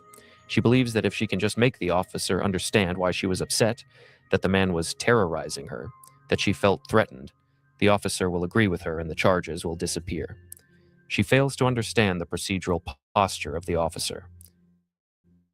He is not a judge. He is not a jury. He is not a mediator. He is a functionary of the state executing a decision based on evidence. Nothing she says on that front porch can unring the bell of the arrest warrant. That if she brings the purse, it must be searched, is a subtle way of managing the environment. It keeps the husband occupied and removes a potential variable from the transport vehicle. As the situation moves from the porch to the squad car, the suspect enters the bargaining phase of grief. She asks about the timeline, the booking process, and what will happen next. The officer provides procedural answers but avoids making promises. This is crucial because any promise made by an officer, "You'll be out in an hour," can be used by a defense attorney to claim the suspect was coerced or misled. The officer stays strict and initiate physical contact. By violating the social and legal contract, she subjects herself to the full weight of the criminal justice system. We must also consider the role of the digital witness. In the past, this might have been a he said, she said incident that resulted in both parties being asked to leave. Today, the ubiquity of high-definition cameras in everyone's pocket means that public behavior is perpetually audited. The suspect's attempt to grab the phone was an attempt to suppress evidence. an act that ironically generated the most damning evidence against her. It demonstrates a consciousness of guilt. She knew the recording would look bad for her, so she tried to stop it. That attempt to stop it became the battery. It is a self-fulfilling prophecy of criminal liability.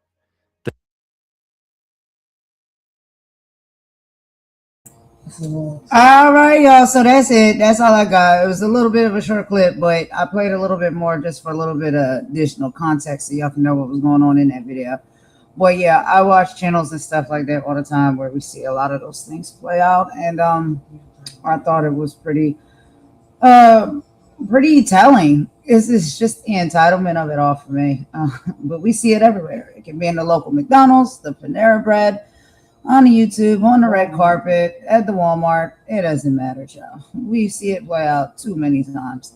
But anyway, that is all I got on that video, y'all. I just wanted to show that to y'all. Because it's just, people are not crazy when they say certain things that they say, and they try to tell you, like, this is what is happening out here in this world, in these streets, the real streets, and the YouTube streets. But that's all I got on that. Imani, you got some final thoughts before we go ahead and leave it with a bop here? Brick City. Very telling indeed. Very telling indeed. But yeah, Imani, you can go ahead, girl. No. I just say, you know, that a lot of people can say a lot of stuff, like things like I threatened someone with a spelling test, and we won't expand on that. We'll just say leave it right there. But really, you have to prove a lot of stuff legally. People can talk, but legal evidence and facts, and that's how the law works. And sometimes it doesn't always work like you think it will. And that's all I got to say. And I hope everybody enjoyed this. It was a long one, but we haven't done any politics, and we weren't live yesterday, but we will be back tomorrow. Absolutely. Thank you so much, my wonderful, beautiful, intelligent co-host, Imani. I'm so blessed and so grateful that you come and spend your time with me, girl, so we can do this show together. It really is excellent, and I love it. And shout out to 1-800-BRICK City, who's always up in the building. Thank you so much for coming. I know Star popped in earlier, too. Thanks, girl. Thanks for coming in and kicking it with us. You know, Mama Warrior was behind the scenes, and then once she was set free, she was able to come on and say a few words as well. So I was happy about that. And anybody, like I said, if you just watch from the cut or you want to check us out on the replay, we appreciate that as well. So we hope you guys have a great rest of your day in whatever respectful time zone it is, whether it's morning, afternoon, evening, or nights. Happy Tuesday, y'all. We wish you all the love and the blessings. And yeah, that's all I got. Imani. Yeah, that's it for me. Stay blessed, stay happy. There's hope, there's joy, and everything's going to be okay. Everything's gonna be all right. Yeah. Love, peace, and tranquility to everyone. Absolutely. So let's go ahead and end it with a bump, girl. And we will talk to all of y'all on the next one. So Golden, Imani, and Mama Warrior, we out. Bye.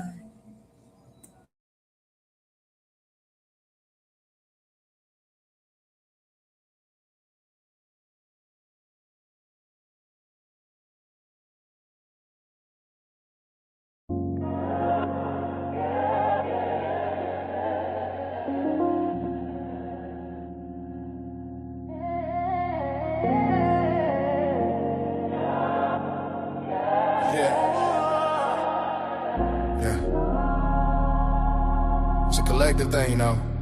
Yeah, high freaks.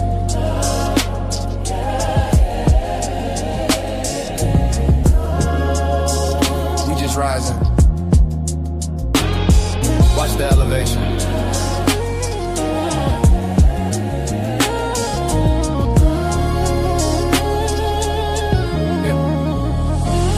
To look for God in the clouds and my head down. Now I see the kingdom in the people, it's a spread now. Love is a currency, we don't need a gold crown. We lifting everybody up, we don't let a sword down. That eternal glory, yeah, that spiritual fastness. Turning all our trials into heavenly access. We moving past the labels and the religious brackets. When love is the language, we don't need a tactic. Love is love, it's the way that we climb, leaving all the heavy, bitter pieces behind. It's in the sunshine, our soul intervention, living in the higher, holy dimension.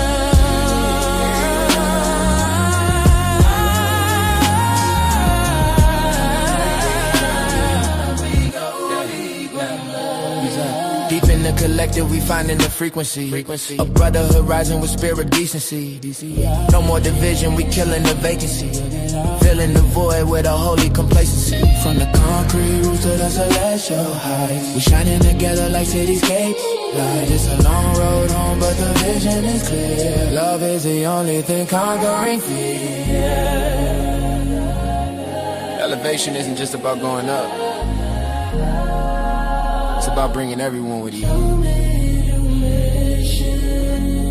One soul, one heart, one vision.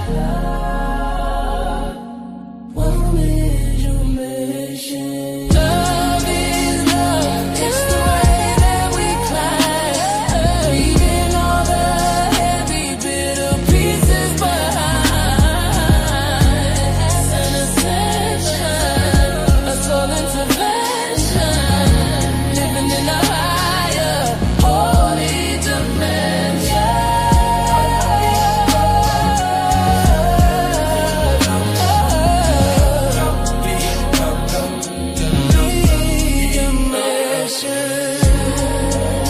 Collective energy, no one left behind. That's the elevation.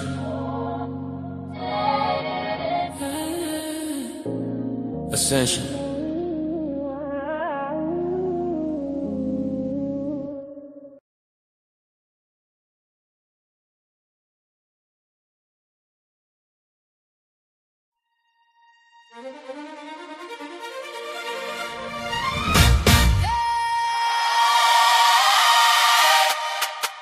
Cradle and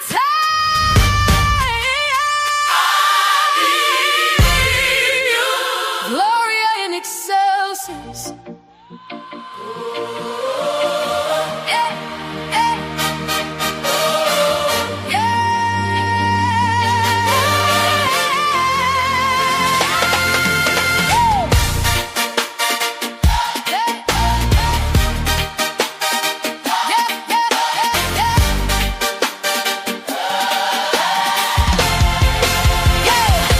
I've been through the fire, walked through the rain, felt that pressure, felt that pain. They told me it was over, told me just give in, but they don't know the power that's living within. Yeah, I'm looking at the mountain, telling it to move. I got a different rhythm, I got a different groove. The chains are getting heavy, well, I'm getting strong. The king is on the throne, yeah, that's where I belong. Now the night is over, I see the day. All the breakthroughs coming, it's here to stay.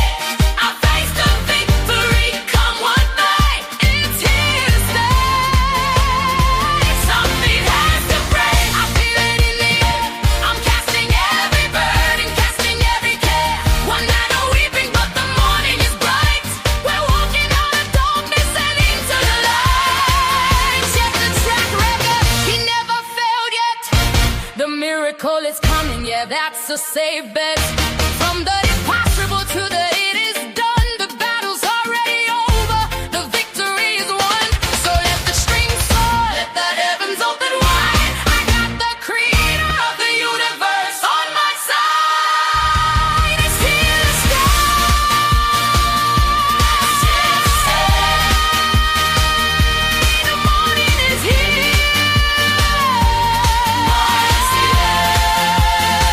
Something has to break.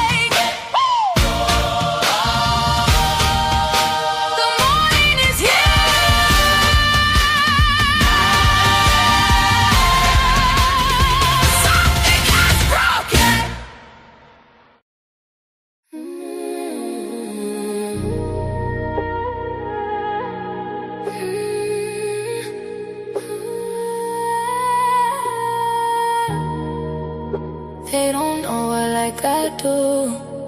Nah. Golden. She moved through the city with her hair held high. Pretty brown skin with a storm inside. Everybody see the glow, they don't know the pressure. Smile so warm, but her heart no weather. Late nights riding while the skyline blur. Trying not to cry when the memories occurred. Had to learn fast, everybody ain't loyal. Some people love you long as they control you. Now she move careful, energy expensive. Too many fake vibes hiding in the friendship. Used to give love with her hands wide open. Now every scar got the whole vibe frozen. They don't know her like I. No, they don't know. She goes by golden, soft voice, deep soul, hope or glowing. She goes by golden. City lights dancing with her heart stay open. Long dark roads, but she still stay focused. Everybody watching, but they don't really know her. By golden. Too much grace with the games they throwing. Real love, rare, so spirits they got it. Beautiful soul, but the pain left marks in it. Mirror tell the truth when the lights go dim. All the things she carry weight heavy within. She survived nights she don't even speak on. Still finding peace while the whole world ain't wrong. Funny how the love disappear when you're healing. Funny how the fate come around when you win. Now she trusts God more than people intend. Just cause smiles hot to me and hitting the big. She's still soft-hearted but she way less naive. Can't keep pouring love where there's nothing received. Still dancing slow through the hurt and confusion. Trying not to lose herself chasing illusions. She survived the fire. Still glowing through the smoke. Still still dangerous. Still chosen. She goes back golden. So deep in the whole room noticed. Heavy lies couldn't break what was chosen. Still standing tall while the whole world folding. She goes back golden. Heartbreak turned to pentatic. Now the tears got rhythm when she's singing. And they still don't know her like that.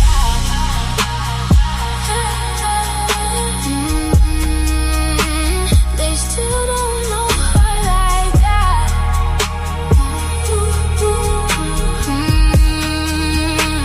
Spend so much time looking for love in strangers. Spend so much time. Spend so much time letting outside voices shake the mirror. But at the end of the night, when the lights fade, when the city cried, when the tears dried, we still got